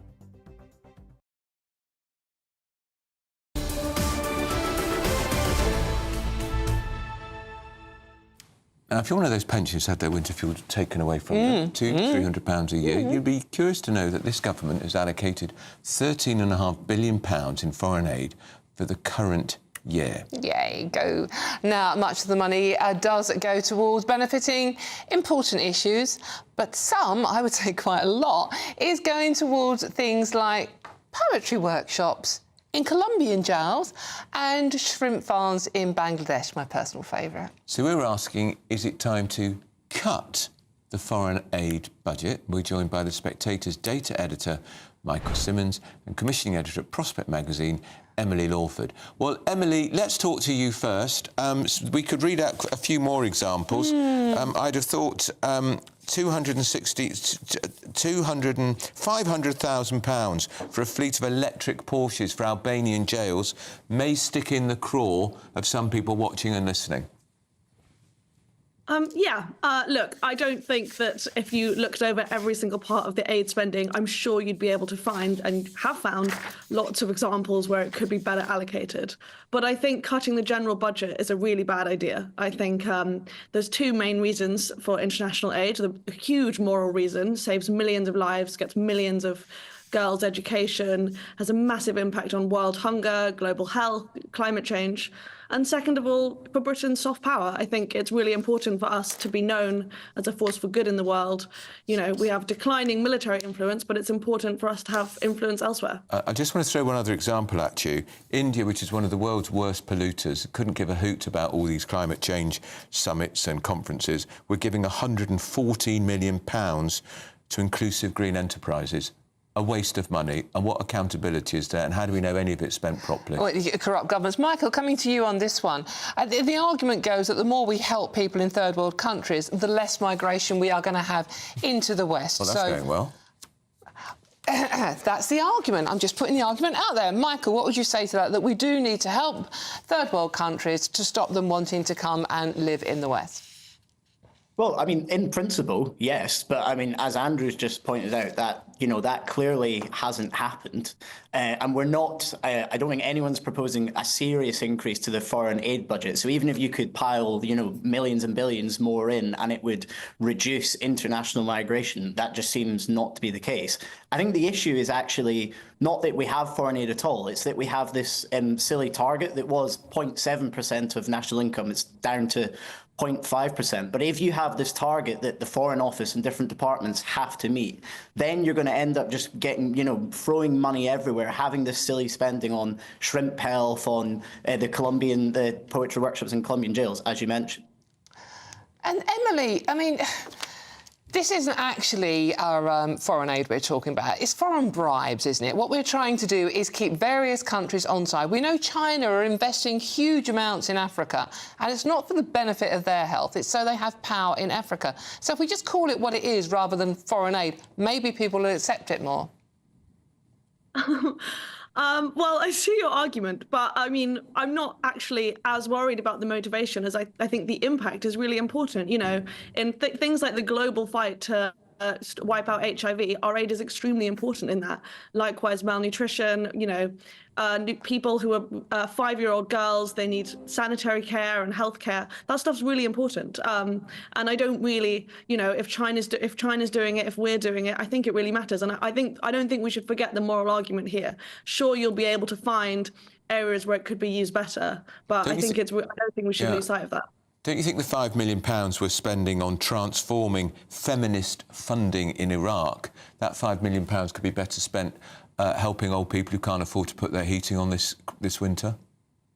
I don't think the two have to be mutually exclusive. Well, I think people watching and listening probably will do that, because the government say they can't possibly afford to restore the winter fuel allowance because there's no money, but we're spending nearly £14 billion helping poor and disadvantaged people across the world when we can't help our own pensioners. Well, look, I support helping the pensioners, but I think that... But you want to give £5 million to funding feminist funding in Iraq more than supporting the pensioners? I haven't looked into the Iraq feminist program, but I think that, you know, some of the world's poorest people live in desperate situations, and I do think we have an obligation to help them.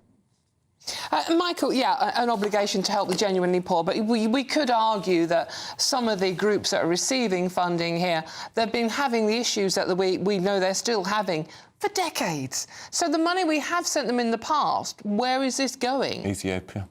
Is it working? Exactly. Is it going to corrupt governments? Well, exactly. This is the thing. There are many cases where foreign aid is just being siphoned off by corrupt governments. And the issue is, I mean, the government does do an annual report for each aid project, but who's, you know, overlooking this? Who's drawing attention to this and saying, is this, you know, actually proving value for money, both for the people that are receiving the funds and, more importantly, for the British taxpayer? And again, I just keep going back to this issue of the target. Is if you have this target, I think if we didn't have this target, we would have spending in areas that I think Emily's totally right on, that, you know, we should probably be donating food to countries going through a famine. We should be using aid as a soft power tool, but clearly we should not be using it for these inclusive and, dare I say it, sort of woke initiatives. And you actually see that. If you look if you look through the foreign aid spending, you see so many examples where sort of these diversity words are put in, and it's clearly used as part of to get funding. One of the things we mentioned in The Spectator last week was this project to get rid of international plastic pollution, and you might say that's an honourable goal. But the whole thing was it had to be done inclusively. And I think you would ask, why do we need to do these things inclusively? Shouldn't we just do them? That's where all the money is being wasted. All right, point well made. Emily, last word to you. Donald Trump has indicated what he thinks of his country's international aid budget by effectively suspending a lot of international aid because he thinks America first. Are you worried that orthodoxy could come to Britain? Yeah, I am. Although I hope the Labour government won't do that. But I am concerned, and I totally see Michael's point. And I think there are definitely areas where it could be redistributed. But I worry that reducing the overall budget would just lead to ultimately more people dying and problems that will ultimately impact Britain. That's great. Thank you very much. That's Michael Simmons and Emily Lawford. Thank you very much. Now, we've got a statement here. A government spokesperson said, "We are determined to ensure that taxpayers' money is supporting our priorities." Oh. Right, that was what I was waiting for. £5 million transforming feminist funding in Iraq is a taxpayer's priority. 9.5 million, which is roughly what they're making from our British pensioners on their winter fuel allowance. Accountability and inclusion in the Congo. Oh, very good. Which has had the world... It's in the top 10 for the world's worst human rights, especially as far as women are concerned, for decades. So that's going well. Up next, the Birmingham bin workers are continuing their fight with the council over pay. Will we see piles of rubbish lying in the streets? I fear we will. Spoiler alert, yes. I fear we will. But first, if you want some winter sun, here's the forecast for some of our top European holiday destinations. I forecast a perfect holiday in the sun. Weather looking good then? For sure, and no worries about our travel insurance. All Clear Travel Insurance sponsors GB News Travel Destinations forecast. A brisk wind continues to blow over the Canaries, but it will be easing as we head through the latter part of this week. Still a few showers across Spain and Portugal. They will also be fading. Much of the east coast of Spain seeing plenty of sunshine along with the Balearics and Sardinia, but a few scattered showers over southern parts of mainland Italy. And looking fairly showery in Greece once more, and with the winds coming down from the north, it is chilly and, if anything, getting colder in Santorini through the rest of this week. Goodbye. All Clear Travel Insurance sponsors GB News Travel Destinations forecast.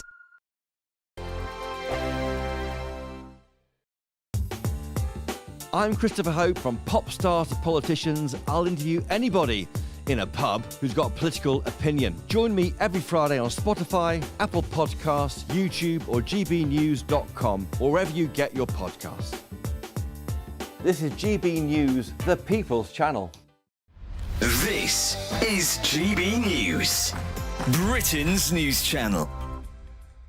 And fashionistas are keen to see which new trends are set to hit the catwalk. Well, our next guest is very well placed to share her predictions with us after being a contestant on hit ITV series Dress the Nation, as well as being an upcycling and sewing consultant. Wow. Joining us now is Tendai Murewe. I want to go back to you appearing on the ITV Dress the Nation. Right. Tell us about that experience. What was that like? Oh, that was one of my highlights as an upcycling consultant. I learned to sew in my kitchen 5 years ago. And then, during COVID, just making masks. Then the next thing I was on a Dress the Nation, making dresses in front of TV. Yeah, it was just incredible. I think we all had all these clothes that we have, but we don't know what to do with them. So mainly I started with men's jackets, taking off the sleeves and putting it like a print on. I've tried this. I've tried taking off my sleeves before. I now have about 3 jackets with no sleeves. I never managed to put them back on. You need to come to a workshop. You need to come to a workshop. I need an upcycling consultant. 2025, what can we expect fashion-wise? I think bold prints are back. People are loving. I think you walk on the streets in frollals and oversized men's jackets. So the exact opposite. We have drastically underperformed this morning. You're just saying not like us.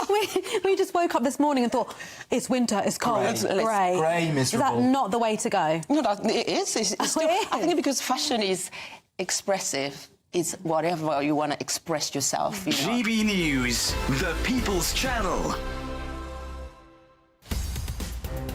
In the GB Newsroom, we bring you the news as it happens. With our team of dedicated journalists across the UK. We're ready to keep you up to date with what's happening every half an hour, every single day.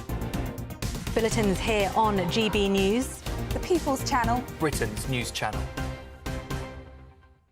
We're proud to be GB News, the People's Channel. And as you know, we always love to hear your views. Now, there's a new way of getting in touch with us at gbnews.com/your-say. By commenting, you can be part of a live conversation and join our GB News community. You can even talk to me, Bev Turner, or any of the members of the GB News family.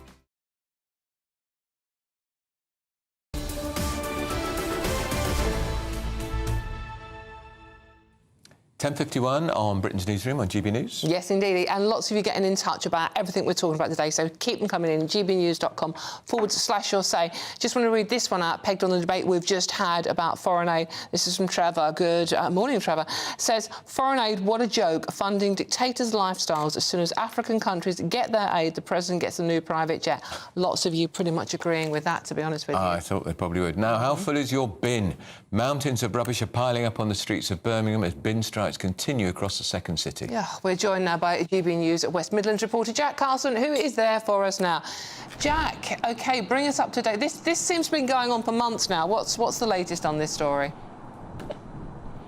Well, it has been another day on the picket line for these Birmingham bin workers. Not long leaving this picket line, they've been showing their support for this industrial action. 350 Unite members on strike once again over the council's decision to cut the waste and recycling collection officer role. The union say that is a safety critical role. It's to do with the health and safety operation of the machinery, and the people that are losing that, the 150 people roughly losing that job in the cut would lose around £8,000 of pay per year. Unite have called that a brutal cut. Yesterday, the union also rejected a one-off pay offer from Birmingham City Council in exchange for those cuts, and the impact has meant that they're on strike once again. These strikes are set to continue for much more, and people facing their rubbish not being collected. We've been speaking to people, residents here in the city. Here's what they've told us. I mean, once I heard the news about the bins, I just felt very distraught about it, to be honest, because I thought it's just not enough time for the bins to be collected. The foxes are going to get the best of the bins. It's going to be a mess. You know, people got a bin to chuck out. It's going to get overpiled. It's terrible. Obviously, it's a shame. The rubbish is building up in certain areas, especially around my flat in Digbeth. But unfortunately, it's a cruel necessity, really. I think I do support the strikes. I support the people. I think they should be paid better working conditions, all of that. I do think that's wrong, to be honest, because they must also themselves live in Birmingham. I know they want extra wages themselves. They're in the position where they've got to feed their own families. But likewise, what are people supposed to do with all the rubbish, particularly people that are elderly that live on their own? And I can't see why the council would cut that sort of job. And if it's going to impact, as it said, something at 8,000 per operative, that seems excessive, but I think if it goes on in a protracted way for too long, they'll lose sentiment and people will get annoyed at it. You heard people there, they are starting to feel the impact. Birmingham City Council say that it's incredibly disappointing. They've rejected that offer, but they say the door is still open and they would urge Unite to come back to the table. All right, that's Jack Carlson, West Midlands reporter in Birmingham. Yeah. Up next, farmers are sitting down with the government to talk about the inheritance tax changes, but ministers say they're not budging on the stance. What a surprise. Britain's Newsroom, don't go too far. Here's your weather.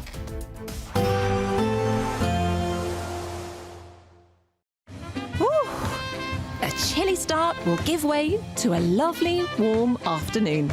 Boxed heat pumps, sponsors of weather on GB News.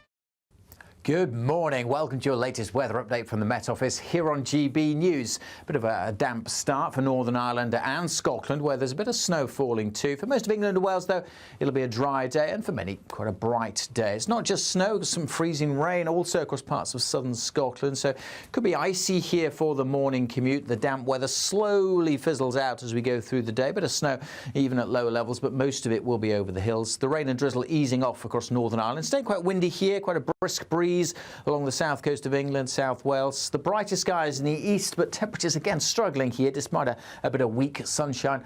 5 or 6 degrees Celsius, a little milder further west, but for most still a pretty chilly day, and again quite quickly turning quite cold this evening. Still the odd little bit of rain and drizzle across northern Scotland into this evening, but generally it is turning drier here, staying fairly cloudy and getting quite gusty, particularly for Northern Ireland, the west coast of Scotland. Brisk and cold breeze continues to come in off the near continent, and with some clear skies over central and eastern England, we will again have a frost forming through the night.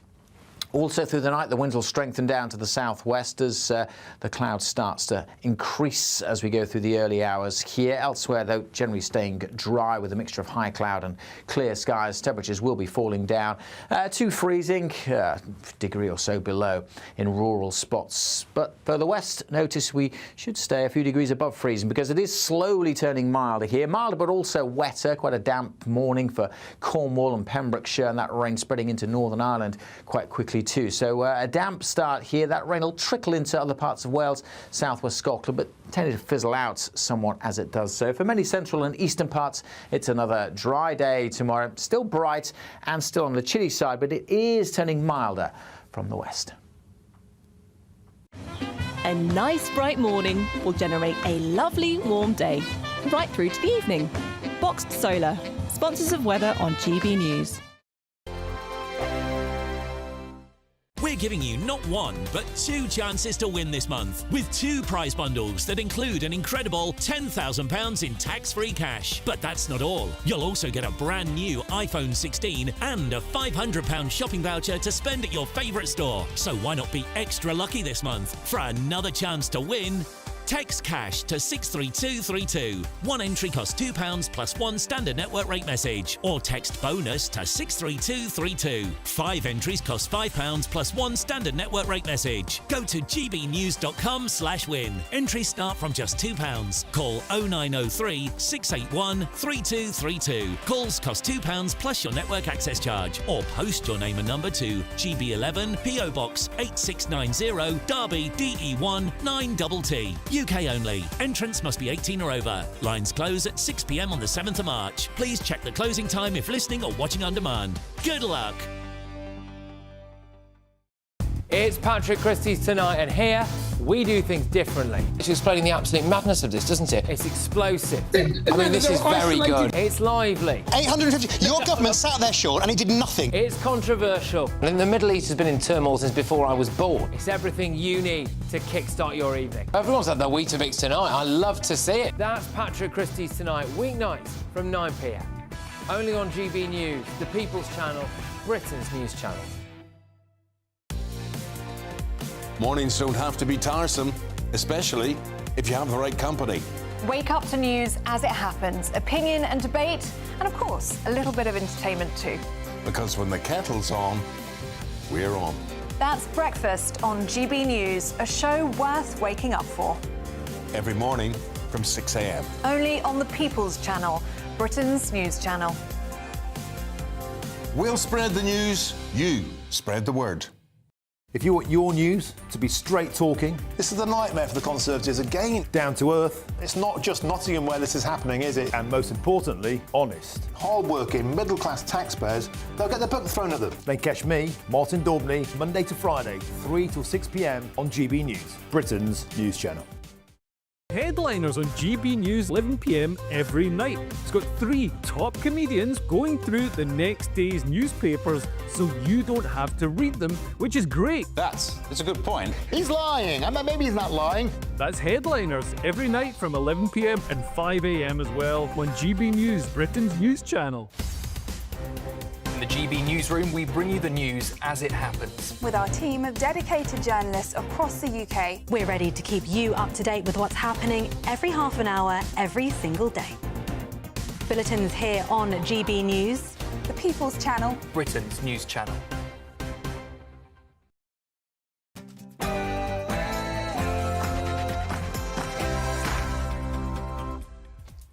Morning, it's 11 o'clock on Tuesday the 18th of February, live across the UK. This is Britain's Newsroom with Andrew Pearce and Dawn Newsom. Well done for remembering. Your headlines this hour. Crisis in Europe. Germany rejects Sir Keir Starmer's call for Europe to step up and deploy troops to Ukraine as part of any peace deal. Here is the PM speaking overnight. At stake is not just the future of Ukraine, it is an existential question for Europe as a whole. So the Treasury and the farmers are talking. Ministers will tell farmers their inheritance tax plan is fair, adding fuel to that fire. We'll have the latest on that. Hey, at least they're talking. And meanwhile, talking of a win for Thames Water. Breaking news: the water company has won a court approval for an emergency debt package worth up to £3 billion, saving it from collapse for now. It'll still mean people's bills will go up, you can be certain. And deportation denied, of course. A shovel-wielding Slovakian banged up for attacking a woman has been allowed to stay in Britain after a judge rules he's been rehabilitated. That's nice. And Sir Tony Blair's biggest regret? Today marks 20 years since the fox hunting ban came into force. But is it working? What was the point? The government says it's committed to banning trail hunting. That's using a scent so that these guys can chase it through the countryside. But animal rights activists say that laws need to be strengthened to stop the cruel practice of chasing foxes with hounds. And meanwhile, royal portraits. The Princess of Wales and her children show off their drawing skills by sharing portraits of one another. They're rather sweet. Oh, that's cute. And extraordinary scenes in Toronto. In Canada, a Delta plane crashed and flipped at the airport and all 80 passengers survived. If you watch this. We just landed. Our plane crashed. It's upside down.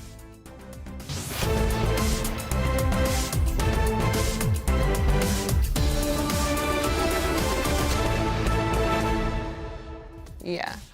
OK, right, Tony Blair reckons his biggest regret is the fox hunting ban. Along with bringing in the Freedom of Information Act, which enabled people like you and me and lots of people to shine a light on what goes on in public bodies. Of course he didn't want that because it often embarrasses government. Yeah, we keep asking questions that they don't want us to ask. But the fox hunting ban, he said it triggered an unnecessary war with the countryside, which Labour never got and never understood. And guess what? They still don't. No, they don't, because guess what they're doing now, people? They're at war with the farmers. We've got farmers coming out because we are one of the few people that are really backing the farmers all the way through here. You don't get much of this story about the farmers being shafted by the government on that channel which you pay for through your licence. No. And it's like many of those new Labour MPs have now got rural constituencies. They have, and they've suddenly got a problem on that. They're not going to last, are they? They're not. What do you think? Yeah, absolutely, because it's not about him, or me even. Well, that could be more about me. It's all about you and what you think of the stories we're talking about. gbnews.com/your say to get involved in our conversation. But first, let's get the news headlines with Tatiana Sanchez.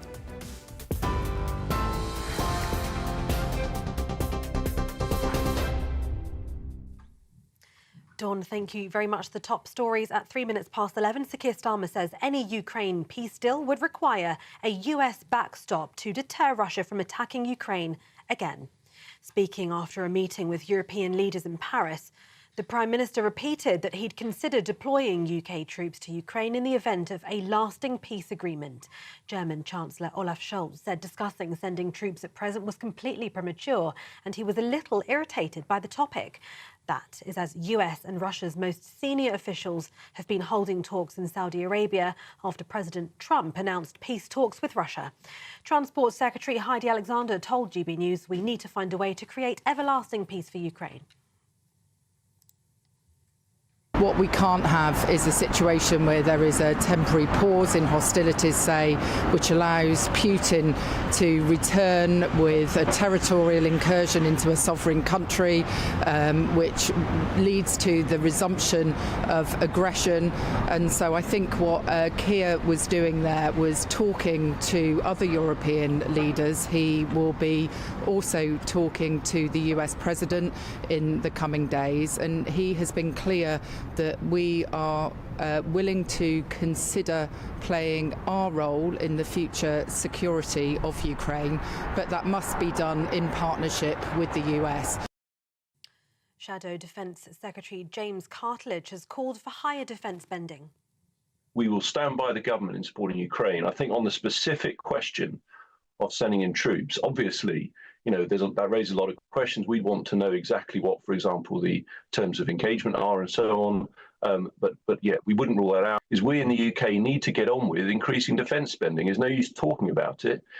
We have been waiting months now for them to get on with that. And I would urge them to start increasing spending and placing the procurement orders we need so that we can start replenishing the munitions, not least those we've given to Ukraine.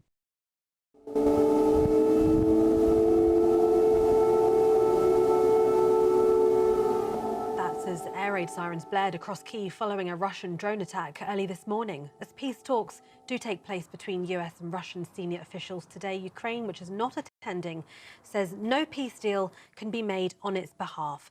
Volodymyr Zelensky said last week, "We as a sovereign country simply will not be able to accept any agreements without us." The Vatican has cancelled Pope Francis's weekend engagements as the elderly pontiff battles a complex respiratory infection. The 88-year-old has been in Rome's Gemelli Hospital since Friday for bronchitis treatment. Yesterday, the Vatican said his respiratory tract infection was presenting a complex clinical picture and he would need to remain in hospital. That evening, the Vatican said the Pope was in a stable condition with no fever. Official figures have shown today that wages have risen while unemployment unexpectedly saw no change. The Office for National Statistics says UK average regular earnings growth rose to 5.9% in the 3 months to December. It marks the third month in a row of wage growth after falling for a year. In November, both basic pay excluding bonuses and average weekly earnings rose at an annual rate of 5.6%. The unemployment rate remained unchanged at 4.4%.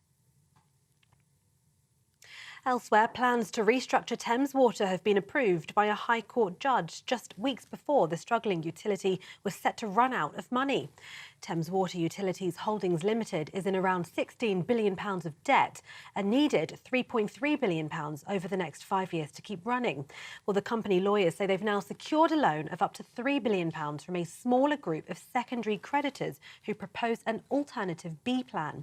Thames Water Chairman Sir Adrian Montague says the approval of that rescue loan marks a significant milestone. Elsewhere, a new independent review into prisons has found sentences are getting longer thanks to political messaging around being tough on crime. It lays the blame on successive governments for the overcrowding in prisons in the UK, describing ministers' handling as unstrategic and unsustainable. The report found England and Wales have one of the highest prison population rates in Western Europe. Meanwhile, the first of up to 390 prisoners are being released early in the latest attempt to ease overcrowding in Scotland's jails. Emergency legislation was passed last year, which allows eligible inmates sentenced to less than 4 years to be freed after 40% of their term rather than 50%. They'll be released over a 6-week period starting today. Prisoners serving sentences for domestic abuse or sexual offences are not included. And all of the passengers and crew on a flight that crashed and overturned while landing at Toronto Pearson Airport in Canada have survived. There were 76 passengers and 4 crew. At least 18 people have been injured, though, in that crash that left that aircraft upside down. 3 of those that have been injured are in a critical condition. The fire chief added there'd been no crosswinds and the runway was dry at the time of the incident. Canada Police says it doesn't know the circumstances surrounding the crash. Those are the latest GB News headlines for now. More from me in half an hour.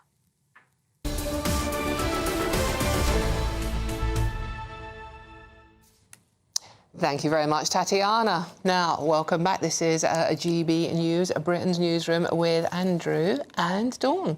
Absolutely. Before you call me Bev again. I like being called Bev. I think she's gorgeous. She's having a well-deserved day off, but she's back tomorrow, so don't worry about that one. She certainly is. Now, the National Farmers Union is holding a press conference later because they've been talking to the government, finally. Finally, this is the first time they've actually talked to them, I think. Because you remember last week Keir Starmer was doing some big speech about, what was it to do, was it a housing development? Yeah. Cancelled because the farmers turned up. Yeah. Face them, man. Face them if you're going to change their tax system, talk to them, engage with them. Anyway, so there's going to be a National Farmers Union press conference a little later because they know that ministers have completely, in the talks today, said no to softening the blow of the inheritance tax changes. We're now joined by livestock farmer Douglas Turner. Douglas, thank you very much for talking to us today. Now, talking of talking, we think this is the first time the government actually engaged with the farmers about what you want. It's about time that they did. They keep telling us that they're there for the farmers. The Prime Minister said that he was going to help farmers to start with, and he never has done. Not just the old age pensioners, but everybody. And we need farming. We need food. It's a struggle. It's hard work. You've got a great name, Dawn. We're up at dawn. We go to bed at dusk. We're doing 7 days a week, as many hours as we need to. And the Prime Minister doesn't seem to be on side. We need food security. The next thing we're probably going to have is the bird flu. Now, bird flu, interestingly, only affects chickens. Why doesn't it affect other birds as well? Or is it because the way they make the virus, oh, did I say that out loud, from the laboratory, it's going to affect them? The same as with my cows, as you can see behind, it's their farting. No other farting causes the problems. And if we look at the amount of methane that comes out the landfill sites, the cows do absolutely nothing to it whatsoever. Where I am, I'm under the flight path at Heathrow. You're probably going to see an aircraft come round. I'm going to turn round to see if you can see it. I don't know whether you can. We have those aircraft coming in 3 times a day, every 70 seconds into Heathrow. They want to put the 3rd runway there. We do not have food security. We need food security. We need assistance. And the reason we get subsidies, people say, why does a farmer get a subsidy? It's because we make the food cheap. It's cheap. They think it's expensive and that junk food is cheaper. It's done purposely for that. Tell us about your day, Douglas. You start at dawn, you work till dusk. I mean, how many hours are you on that farm every day? Normally, we do somewhere between 320 and 400 hours a month, depending on the seasons, especially when we're in for harvesting, haymaking, etc. When the weather's in our favour, then we're out for longer hours as well. We don't stop work on a Friday. We can't work from home because these guys behind me wouldn't come round for the food. And we do it until the job's done. You've got to.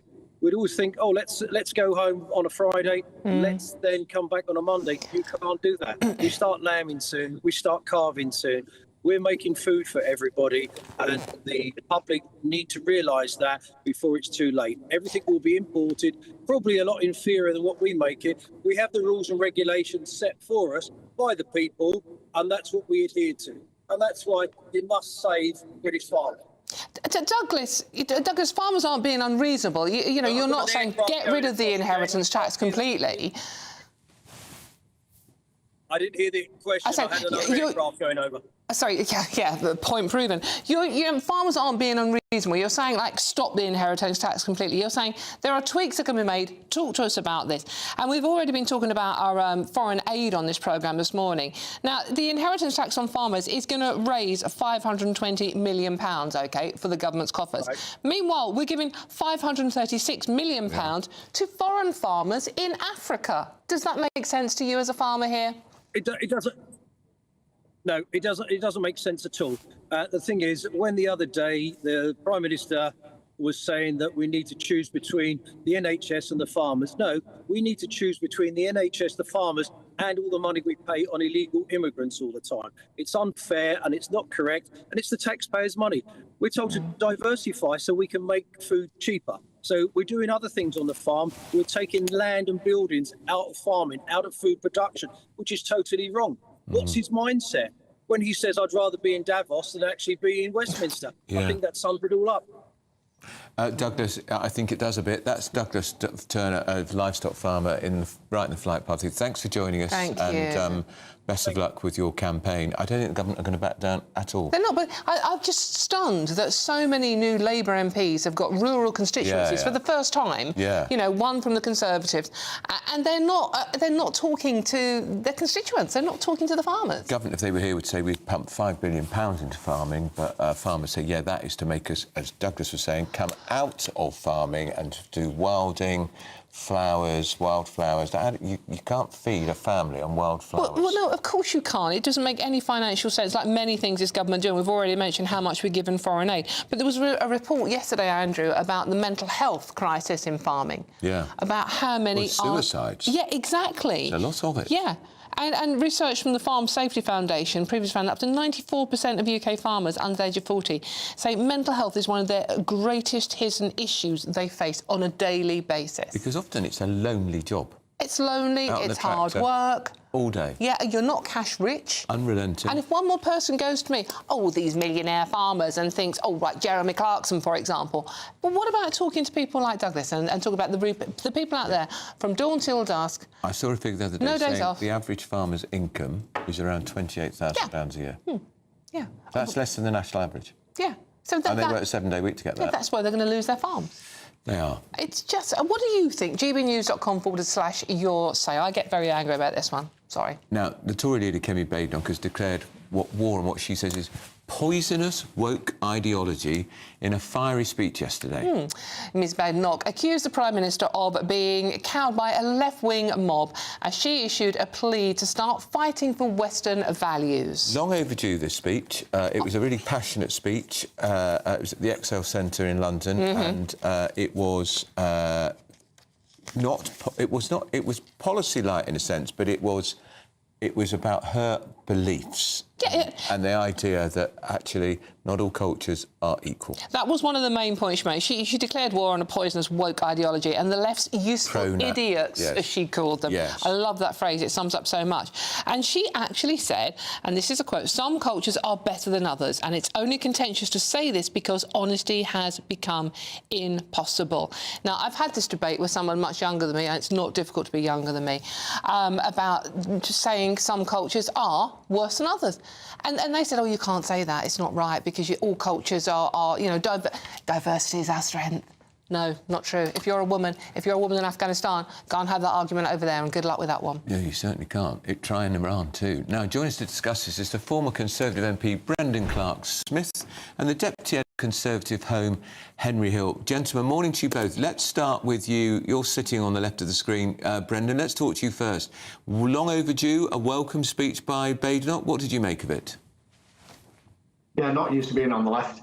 Yeah, it was. It was exactly what a lot of us wanted to hear, really, and very much speaking my language there. Not jumping on any bandwagon. She was at that conference last year as well, and I think what she said has resonated with people. If you look at a lot of the reaction online, but not just online, this is what people have been telling us for a long time, really, and you know, why not stand up for our culture? It's not saying you don't respect other cultures. Yeah, that's perfectly fine. But if we have those values, we want to promote those values, we want to stand up for them, then we should do that. And we've been apologising for far too long. So I'm really, really pleased that Kemi has done that. Well, let's bring Henry Hill into that. Do you agree with Brendan, Henry? I think the challenge, as with so much of what Kemi Badenoch's leadership is struggling with, is the gulf between the rhetoric and the policy position at the moment, because what Kemi has said essentially in the speech was that, you know, Western civilization itself might depend upon a revival of the Conservative Party, but at the same time, just a few months ago in the leadership contest, her offering was essentially, you know, let's wait and see, right? We can't really judge what went wrong yet. We're going to do all of that work after I become leader. And so the challenge will be, one, what's your case for the Conservative Party being so critical to the maintenance of Western values, given its record in government? And two, is she going to be able to deliver an agenda whenever the Conservatives finally get round to publishing one that matches the rhetoric that she's putting out? Because, for example, she put in that speech that the welfare bill needs to come down because, you know, defence spending needs to go up, and that means there needs to be a reduction in welfare in order to keep the budget under control. Fine. But where are those cuts going to come? She has opposed means testing the winter fuel allowance, which, whatever you think of it, is, the non-mean tested winter fuel allowance was payments to wealthier people who didn't necessarily need them. If you're not prepared to make that sort of welfare cut, what kind of welfare cut are you going to make? So again, a lot of the noises, they're the right noises. They're the noises that I think a lot of Conservatives have been waiting to hear for a long time. But the big question, as always, between the thought and the action falls the shadow. How is she going to turn this into an agenda for government that the public can believe in? Brendan? Yeah, I think they're fair points. I think also ECHR was mentioned in the speech. We haven't had a pledge to leave that yet. I certainly would like to. We've mentioned the Human Rights Act, the Equality Act. But one thing she did acknowledge there, and she compared it to Donald Trump, that first term acknowledging that you identify what the issues are. Now, I think it was important to stress, actually, we got a lot wrong when we were in government. And she's saying now we need that plan, we need that programme for when we're actually going to get there. Now, disadvantage, of course, with that, Donald Trump, he can sign all these executive orders. He is a president. We have that parliamentary system. And unless you have something in your manifesto, I know from my own experience, and I've been banging on about immigration or net zero or other things for 4.5 years, you've got to get it through Parliament. You've got to get it through the Lords as well. So I think there needs to be a bit of a culture change there too. Henry, do you think she's coming out with some of the rhetoric she is using at the moment to give red meat to the people that maybe are drifting to reform? Yeah, of course. The Reform UK being ahead of the Conservatives in the polls in many ways is an existential challenge to the Conservative Party. The main advantage, one of the big advantages historically enjoyed by the Conservative Party, is that while there have been multiple parties on the left of British politics, and historically the kind of different eras of British politics have been defined by what is the non-Conservative party this century, there is now a party of the right which is directly competing with the Conservatives for that legitimacy. Of course, the real difficulty, and this is one of the reasons why, however critical I am sometimes of her, Kemi Badenoch has one of the hardest jobs in British politics, maybe ever, is that they're also under threat from the Liberal Democrats in lots of the seats that the Conservatives managed to hold. And you can see Ed Davey shifting his rhetoric to the right. Not many people have noticed because no one's paying attention to the Lib Dems at the moment, but on private schools, on stuff like military intervention, the Lib Dems are inching rightwards because they've got their eye on those traditionally Conservative shire seats. So the question is, how do you build a Conservative programme that brings together the voters whom Boris Johnson won in 2019, who are now seriously flirting with Nigel Farage, and those voters who, throughout everything, managed to stick with the Conservatives in 2024? All right, gentlemen, that's Brendan Clark-Smith, the former Tory MP, and Henry Hill, the Deputy Editor of Conservative. Thanks for joining us. Thank you. And that debate will continue, of course. Ad nauseam. Yeah, this is good. This is exciting. Doctor Who has met his match. This time, he's met his match in the form of the woke monster. This is Britain's Newsroom on GB News. We did that in duo. We did. See you soon. We're proud to be GB News, the People's Channel. And as you know, we always love to hear your views. Now, there's a new way of getting in touch with us at gbnews.com/yoursay. By commenting, you can be part of a live conversation and join our GB News community. You can even talk to me, Bev Turner, or any of the members of the GB News family. GB News Breakfast, every day from 6 a.m. According to a report from the RAC, many drivers see speed limits as a target rather than anything else. More than 50% of us think it's acceptable to break the speed limit. So this morning we're asking, is it time to increase the motorway speed limit? Let's talk to automotive journalists Danny Kelly and Steve Fowler. Gents, what a pleasure to speak to you both in one go. I think we should join many countries in the European Union that have 130 kilometres speed limit, which is around about 81 miles an hour. I drive to London on a weekly basis, and I think the roads are capable of handling higher speeds. I think unofficially the speed limit, without getting pulled over by the local police at the time, is probably around about 78, 80 miles an hour. If a Bobby's on the motorway doing 70 miles an hour, he wants you to overtake him.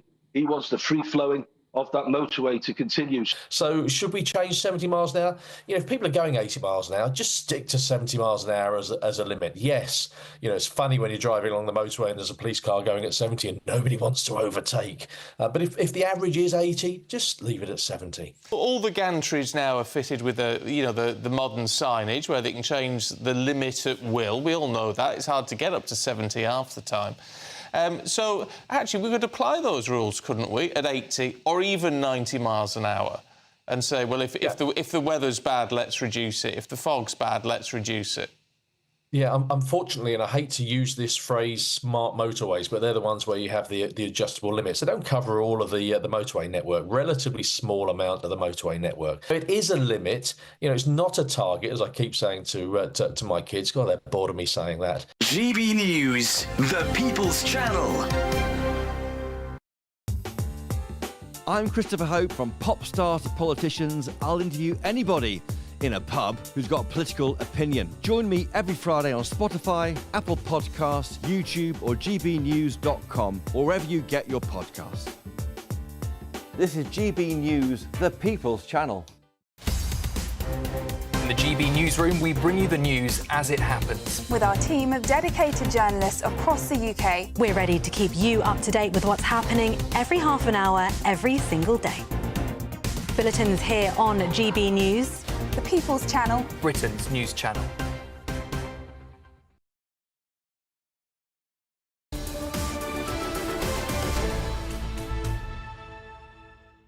(11:25) Britain's Newsroom live across the UK. Andrew Pearce, and it isn't Bev Turner as it says on the screen. It is Dawn Nixon. That was just so I make another silly mistake. You can call me whatever you want. Honestly, I do when you're not around. Nigel Nelson's with us, and the founding chairman for Global Britain, Armand Bogle's in the studio too. Gentlemen, Britain passes peak woke as diversity jobs die out. Not die out quick enough. Ooh. Yeah, well, I mean, OK, I think that you have to get the balance right when it comes to diversity. No, you don't. But we shouldn't be against it. I mean, look, you two will remember what newspaper newsrooms used to be like. It tended to be white, middle-aged men who dominated the newsrooms. Yes. Mm-hmm. What then happened is that... Yeah, but I was in charge of loads of white middle-aged men. I quite liked it. I mean, in fact... that sort of put that argument on his head, hasn't it? Yeah. That Dawn was in charge of those. Yeah, I mean, Dawn was an editor, but certainly through most of our careers... I had a woman editor in 1998, Amanda Patel. Yeah, I mean, I'm not suggesting that women haven't achieved top jobs. What I'm saying is that those white middle-aged men tended to hire people who were most like them. So what you're talking about with diversity is giving other people a chance to get through the door. Once they're through the door, it should be promotion on merit. Well, evidently this is on the way out now, though, isn't it? I mean... It is on the way out, but... I mean, let's be honest. As you were saying, Dawn, earlier, you know, diversity is not our strength. Unity is our strength. You know, being British, whether you are of Indian origin or of Afro-Caribbean origin or anywhere else from the world, you're British first. That's what defines people coming together as a nation. But let's be honest. If you're a private company, your sole motive is to generate a profit, not to make sure that, you know, you are hiring this many different coloured people who may be not best for the job. But the point I'm making What's wrong with white middle-aged men? If they can do their job... How long you got? Whoever you are, if you appoint people like yourself, even if you're doing it subconsciously, that is not necessarily for the benefit of the company. Well, then the company will go bust and they won't make a profit. And that's ultimately the free market deciding whether a company is doing the right thing. As a man of your background, your Sikh background, do you find... Are you perplexed that the NHS is spending £40 million a year on diversity training when you walk into any hospital or doctor's clinic, it's the most diverse employer you'll ever see in the world. It's an absolute scandal. It's an absolute scandal because 51% of junior doctors are non-white and 41% of consultants are non-white. There we are. 25% of the whole of the NHS is non-white. Now, the problem is every single DEI director is costing, what, £90,000? That's worth 3 nurses. Is the NHS there to fix people who are ill, or is it there to make yourself feel good? That, oh, look, we look like... They already look more different than the country. It's also one of the world's biggest employers, and therefore it has to be managed. So diversity must come within that kind of management. But it's happened organically already. Organically, exactly. Well, I mean, in certain levels, but you haven't got people in boardrooms, for instance. You haven't got directors. Well, we need less NHS boardrooms. Yes, quite right. 51% of junior doctors are already non-white. Yeah. That's not a reflection of Britain. And what do you say? 41% of consultants are non-white. Yeah, I mean, which I think... Why are we spending 40 million trying to improve diversity when we've got it? What we should be spending that money on is the fact that this country has this outrageous cap on making doctors. This country does not allow more than 7,500 people a year. I know. To become doctors. Oh, we agree on that one. Well, yes, I mean, we agree on that, yeah. This is a contradiction, because this story says that DEI roles have plummeted 70% in the last 3 years. And yet, yes, there was a story saying that the NHS was introducing bronze, silver and gold medals for people to attend DEI meetings but it was once a week. It was also to try and get a more diverse boardroom. So the idea would be that the boardroom more or less reflected the population that they were serving. Talking of diversity, a great casualty is about to be... We're about to have a great casualty because of diversity. Doctor Who, it appears this could be the last series because ratings have tanked, and it's not. It's because of the ridiculous diverse... Is it been eaten by the woke monster? The woke monster. We've had drag act bad baddies in there, trans people saving the world. The world was saved by a trans person. And, of course, the actor who plays Doctor Who plays him as a gay black doctor. Madness.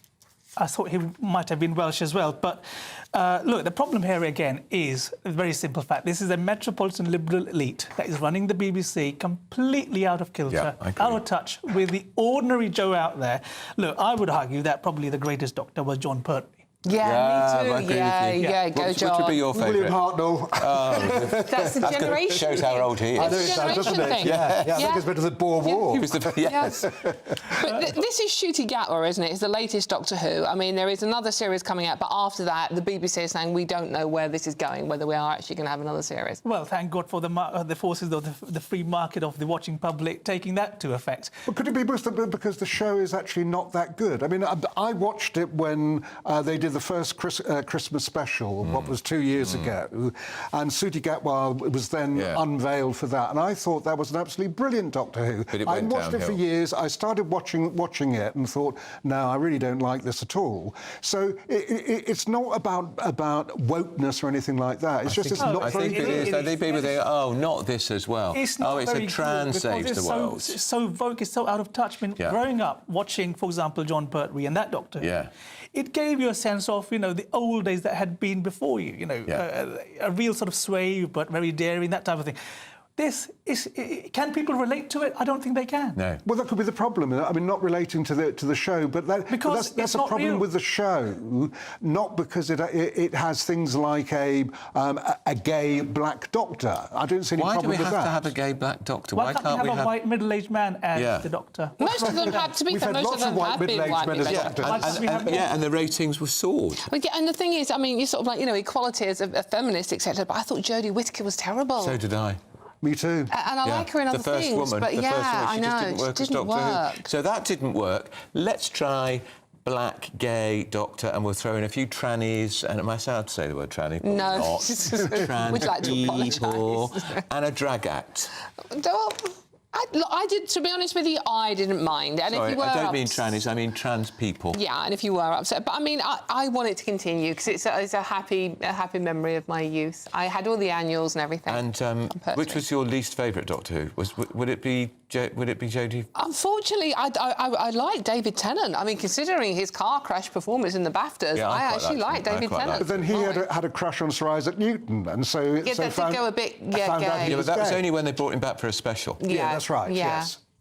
But the Christmas special having a go at Christianity, I thought was maybe not the best idea. Anyway, the Daleks are still brilliant. They are the best. Daleks, yes. Exterminate wokeness, there you go. Whoa! We quite agree with that. Gentlemen, thanks. Time now for our headlines with you. Tatiana Sanchez.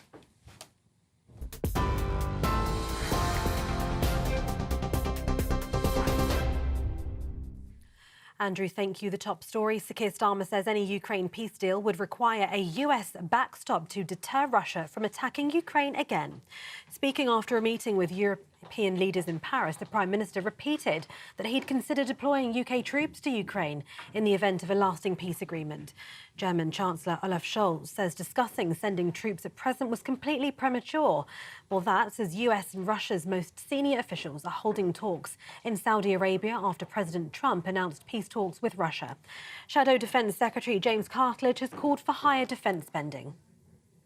We will stand by the government in supporting Ukraine. I think on the specific question of sending in troops, obviously, that raises a lot of questions. We want to know exactly what, for example, the terms of engagement are and so on. But yeah, we wouldn't rule that out. Is we in the UK need to get on with increasing defence spending. There's no use talking about it. We have been waiting months now for them to get on with that. And I would urge them to start increasing spending and placing the procurement orders we need so that we can start replenishing the munitions, not least those we've given to Ukraine. Well, some breaking news just in that the Lady Chief Justice, the head of the judiciary for England and Wales, has said she is deeply troubled by an exchange at the latest Prime Minister's questions between the Prime Minister, Sir Keir Starmer, and Leader of the Opposition, Kemi Badenoch, about an immigration tribunal decision. More on that breaking story as soon as we get it into the newsroom. Elsewhere, official figures have shown that wages have risen whilst unemployment saw no change.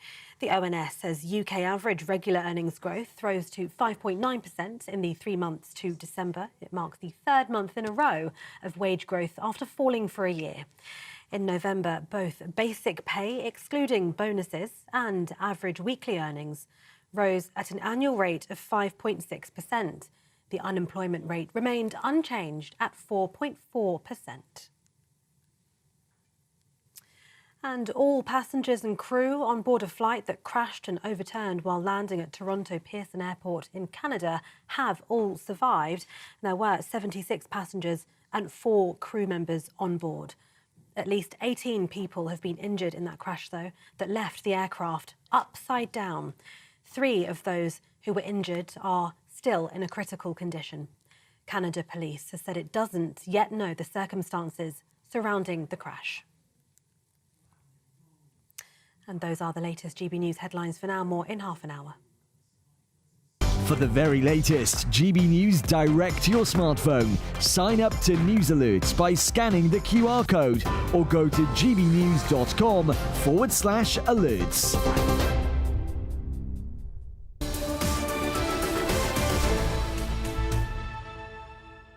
OK, we have some breaking news, so let's cross live to the NFU news conference where President Tom Bradshaw will be speaking very soon. Faced with a 9% interest charge on that debt. Very generous of the government indeed. So I looked around the room and I thought, I'm not sure that there's anybody in this room who really understood when Tom was talking about what a balance sheet looks like. I didn't think there was anybody in the room who knew what profit and loss looks like. They were just adamant and deaf to what we were trying to say. And I think we all came out slightly with boiling blood about it because we offered them a solution which has the same outcome or nearly the same outcome as the one they're looking for in the clawback, which makes you feel that there is ideology running behind this. And I haven't wanted to say that before today. I've really not wanted to think that this is ideologically driven. But the money isn't big enough to justify the attack on our industry. George Dunn. Thank you, and thank you, Tom, for the opportunity to be... Oh, sorry, let's use this one.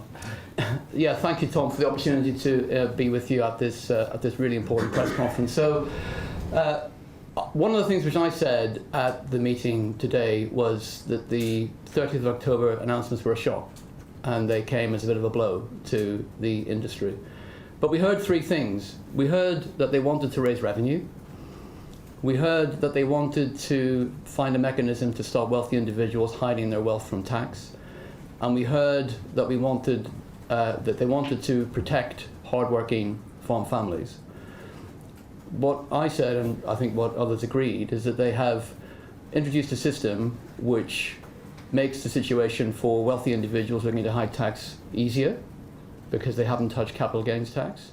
In fact, they've increased the rate of... So that was the National Farmers Union conference. We had actually missed Tom Bradshaw, who was the General Secretary. Tom and Emily, the farmers is an issue that's not going to go away for this government. It's a big problem politically for them. Certainly but they're not backing down. Well, we've seen farmers descend on Westminster in their tractors 3 times in the last few months. Today, farmers are descending on Westminster in a slightly more low-key affair, with meetings with ministers in the corridors of power. They're not taking to the streets this time, but trying to get real, meaningful answers and perhaps some change. We know that the Chancellor has a fiscal statement in all likelihood in March. Could there be some rowback on some of the really terrible policies that have been coming from I can't say they can. She's not meeting with them, though. No, but I can't say they can. They're going to have to spend all this extra money on defence. They're not going to be able to row back on the farmers. Talking about 11% cuts to all Whitehall departments, talking about 12 billion in tax rises for this defence spending. Yeah. Daniel Hannan's got a great piece in the Daily Mail today, talking about, you know, what is the point of this peacekeeping mission? Apparently, he says, anyway, it would literally take all of our forces. Yeah. It would take all of our forces. But it's not going to happen. How long would they be stationed out there? Well, it's been rejected by most of the other countries anyway. We're scheduled to have 70,000 troops in the British Army. Which is the lowest since the Crimea... Wembley Stadium holds 90,000 people. Fewer than Wembley Stadium. But the thing is, if we commit 10,000 troops, it could be 20,000 troops, it could be 10,000 troops. For every troop that you have deployed in Ukraine, you also have to have someone in rotation and in training. So you need to times those numbers by 3.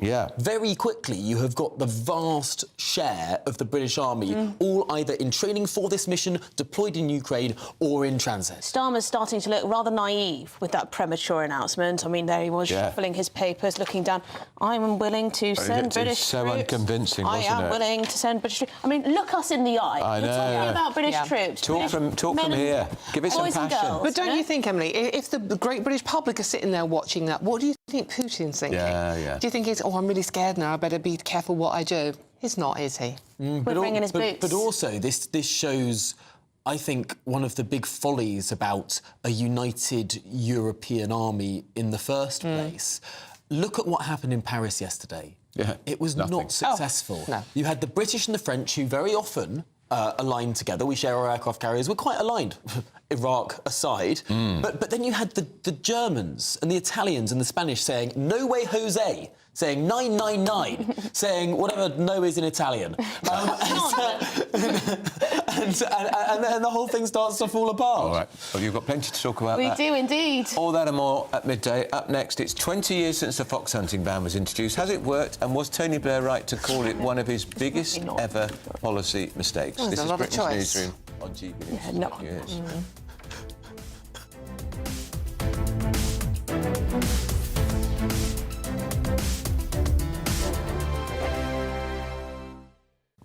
Hi there and welcome to the latest update from the Met Office for GB News. Patchy rain and snow across parts of Scotland will tend to fizzle away during the rest of the day. Dry and bright then for many, especially towards the south. And it is going to gradually turn milder through the next few days as the winds change direction. We've still got this southeasterly airflow keeping things cold for many, but the winds changing southwesterly during the rest of the week will bring much, much milder conditions. We're already seeing that mild air into Northern Ireland, parts of West Wales and the southwest, and that's resulted in this area of rain clearing through Northern Ireland into Scotland, falling as snow over the hills, but it is going to fizzle away during the rest of the day. Drier and brighter weather from the south and southeast. Still cold, especially in the east, 4 or 5 Celsius, feeling cold in the wind, but it's the last particularly cold day for some time.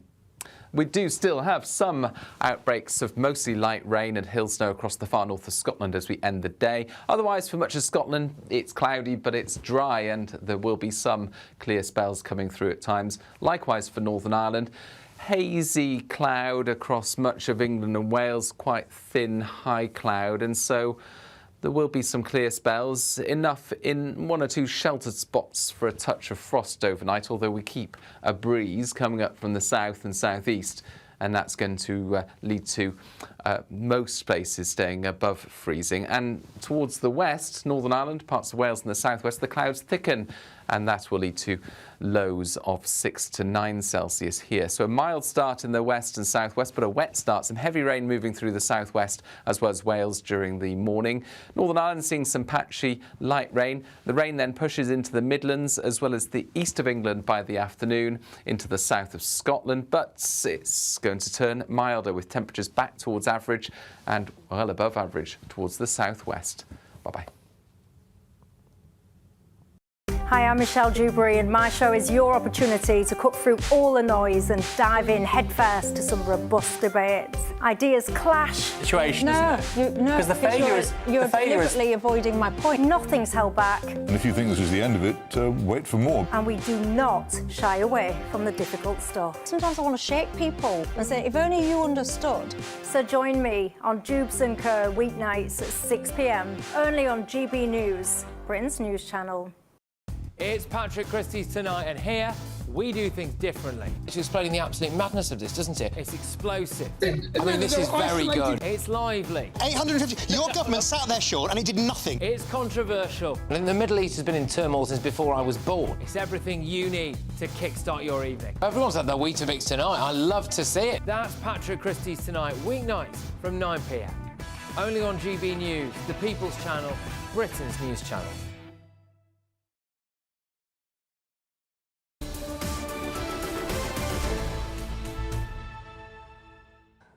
11:44. This is Britain's News on GB News with Andrew Pearce and Dawn Newsome. Thank you very much for getting my name right after a couple of hours. OK, now, 20 years ago today, fox hunting became illegal, ending a long history of the practice. So 2 decades later, and the new Labour government has promised to go even further and ban trail hunting as well. But campaigners say the current plans are inadequate and can still be exploited to harm wildlife. Well, GB News East Midland reporter Will Hollis joins us now, and I know he's going to explain to us first what trail hunting is. Will, morning to you, and exactly where we are. Will, morning. Good morning. Yes, 20 years of quite an emotive subject.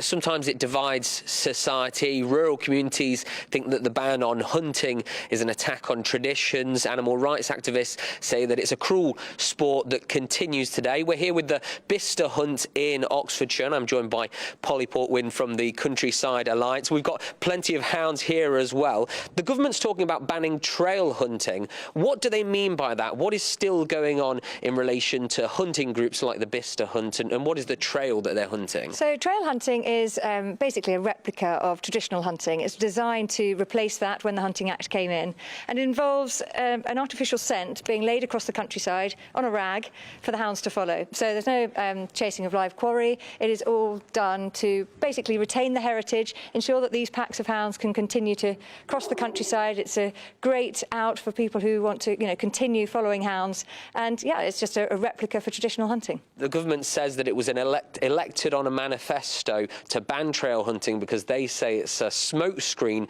for the continuation of fox hunting. Is it a smokescreen to continue fox hunting? Not at all. There's been more than 250,000 days hunting, trail hunting, under the Hunting Act in the past 20 years. There's been a handful of prosecutions of registered hunts, and people are still going out 3-4 days a week in some hunts. A lot of people go out on Saturdays and enjoy access to the countryside. It is not a smokescreen. There are a lot of people, because it still looks very similar, the heritage is the same, people still dress the same.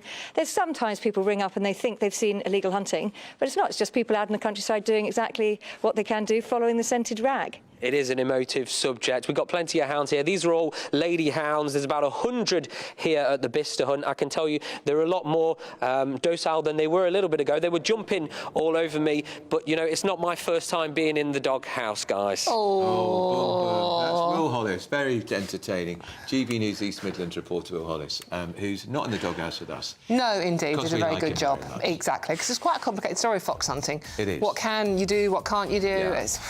Do you remember the Countryside March against the fox hunting ban? Yeah. And Prince William and Prince Harry were mysteriously spotted sitting on the roof of Buckingham Palace. Was that implicit support? Well... Or was it explicit? Indeed.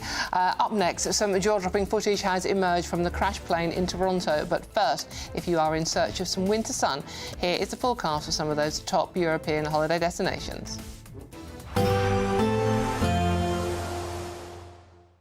You're looking happy. Well, the forecast looks good. So you've sorted the travel insurance then? All Clear Travel Insurance sponsors GB News Travel Destinations Forecast. A brisk wind continues to blow over the Canaries, but it will be easing as we head through the latter part of this week. Still a few showers across Spain and Portugal. They will also be fading. Much of the east coast of Spain seeing plenty of sunshine along with the Balearics and Sardinia, but a few scattered showers over southern parts of mainland Italy, and looking fairly showery in Greece once more. And with the winds coming down from the north, it is chilly and, if anything, getting colder in Santorini through the rest of this week. Goodbye. All Clear Travel Insurance sponsors GB News Travel Destinations Forecast. If you want your news to be straight talking... This is a nightmare for the Conservatives again. Down to earth. It's not just Nottingham where this is happening, is it? And most importantly, honest. Hard-working, middle-class taxpayers, they'll get their book thrown at them. Then catch me, Martin Daubney, Monday to Friday, 3 till 6 p.m. on GB News, Britain's news channel. Martin Daubney, weekdays from 3 p.m. First, mate, we had lockdowns. Then we had soaring energy costs. Then we had a hike in national insurance for employers. Then we had soaring wage costs. And now the government expects people like you to monitor what people say in boozers. And if you don't, you might get sued. I bet you feel like saying cheers to them, don't you? Look, it just looks like another war on pubs. You know, remember they tried to stop smoking outside as well. Luckily, they rethought that. But look, we've got everything stacked against us, Martin. And the last thing I need to do is go and get in people's conversations. At the end of the day, a pub is like an extension to your home. You know, it's a public house. Friends go to speak. Friends go to meet, unwind after work. It's none of my business what you're talking about. Any good publican, and myself included, anyone that was rude to anyone or on purpose, they want to offend people or they want to dig people out, antagonise them, of course I'm going to step in and say, behave yourself or you go. But look, how can I be on social media talking about everything, transgender, immigration, and people not be allowed to do that at the bar or do that at the table of a pub? It's ridiculous. And these ministers really do need to sort of look at this legislation and see where it could lead, because I'm not going to stop anyone speaking in my pub. Again, if they're trying to antagonise people or they're rude or trying to start trouble, they get thrown out the front door, and any publican worth their salt is going to do that as well. But we're not there to police people's conversations. GB News, the People's Channel. Headliners on GB News 11 p.m. every night. It's got 3 top comedians going through the next day's newspapers so you don't have to read them, which is great. That's a good point. He's lying. Maybe he's not lying. That's Headliners every night from 11 p.m. and 5 a.m. as well on GB News, Britain's news channel. Join me, Nana Akwe, for an informative, interactive news programme with a difference. It's fun. No, he didn't say that, Dave. I'm so surprised. I think there's an element of truth to that. Join me from 3 p.m. every weekend, only on GB News, Britain's news channel.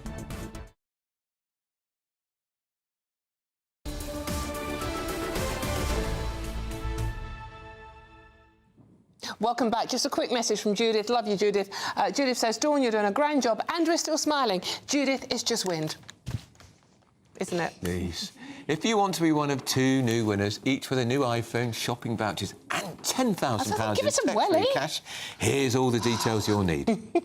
We're doubling your chances to win in our latest Great British Giveaway, with 2 fabulous prize bundles up for grabs. There's 2 lots of a totally tax-free £10,000 in cash. You'll also receive a brand new iPhone 16, along with £500 in shopping vouchers to spend at your favourite store. And the best news is 2 lucky winners are going to win. For another chance to win, win, text cash to 63232. One entry costs £2 plus one standard network rate message, or text bonus to 63232. 5 entries cost £5 plus one standard network rate message. Go to gbnews.com/win. Entries start from just £2. Call 0903 681 3232. Calls cost £2 plus your network access charge, or post your name and number to GB11 PO Box 8690 Derby DE1 9TT. UK only. Entrance must be 18 or over. Lines close at 6 p.m. on the 7th of March. Please check the closing time if listening or watching on demand. Good luck. Serious face. Yeah, good luck indeed. Now, returning to this Toronto plane crash this morning, 80 survivors after a Delta Airlines plane crashed. Check out this amazing new footage we've just got in for you.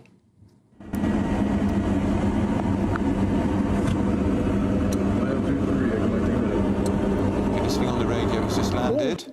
Oh, burst into flames. Oh, no, no, no, no, no. And that's it from British, and that was it spinning over. Nobody killed. 80 on board. That was amazing. That was amazing. Yeah, all we've got time to do is say thank you so much for watching. Bev's back tomorrow, but first, let's get the weather.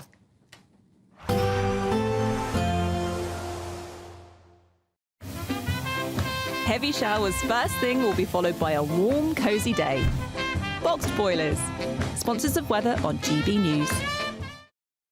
Good morning. Welcome to your latest weather update from the Met Office here on GB News. Bit of a damp start for Northern Ireland and Scotland, where there's a bit of snow falling too. For most of England and Wales, though, it'll be a dry day, and for many, quite a bright day. It's not just snow, some freezing rain also across parts of southern Scotland, so it could be icy here for the morning commute. The damp weather slowly fizzles out as we go through the day. Bit of snow even at lower levels, but most of it will be over the hills. The rain and drizzle easing off across Northern Ireland. Staying quite windy here, quite a brisk breeze along the south coast of England, South Wales. The brighter skies in the east, but temperatures again struggling here despite a bit of weak sunshine. 5 or 6 degrees Celsius, a little milder further west, but for most still a pretty chilly day, and again quite quickly turning quite cold this evening. Still the odd little bit of rain and drizzle across northern Scotland into this evening, but generally it is turning drier here, staying fairly cloudy and getting quite gusty, particularly for Northern Ireland, the west coast of Scotland. Brisk and cold breeze continues to come in off the near continent, and with some clear skies over central and eastern England, we will again have a frost forming through the night. Also through the night, the winds will strengthen down to the southwest as the cloud starts to increase as we go through the early hours here. Elsewhere, though, generally staying dry with a mixture of high cloud and clear skies. Temperatures will be falling down to freezing, degree or so below in rural spots. But further west, notice we should stay a few degrees above freezing because it is slowly turning milder here. Milder but also wetter, quite a damp morning for Cornwall and Pembrokeshire, and that rain spreading into Northern Ireland quite quickly too. So a damp start here. That rain will trickle into other parts of Wales, southwest Scotland, but tended to fizzle out somewhat as it does so. For many central and eastern parts, it's another dry day tomorrow. Still bright and still on the chilly side, but it is turning milder from the west.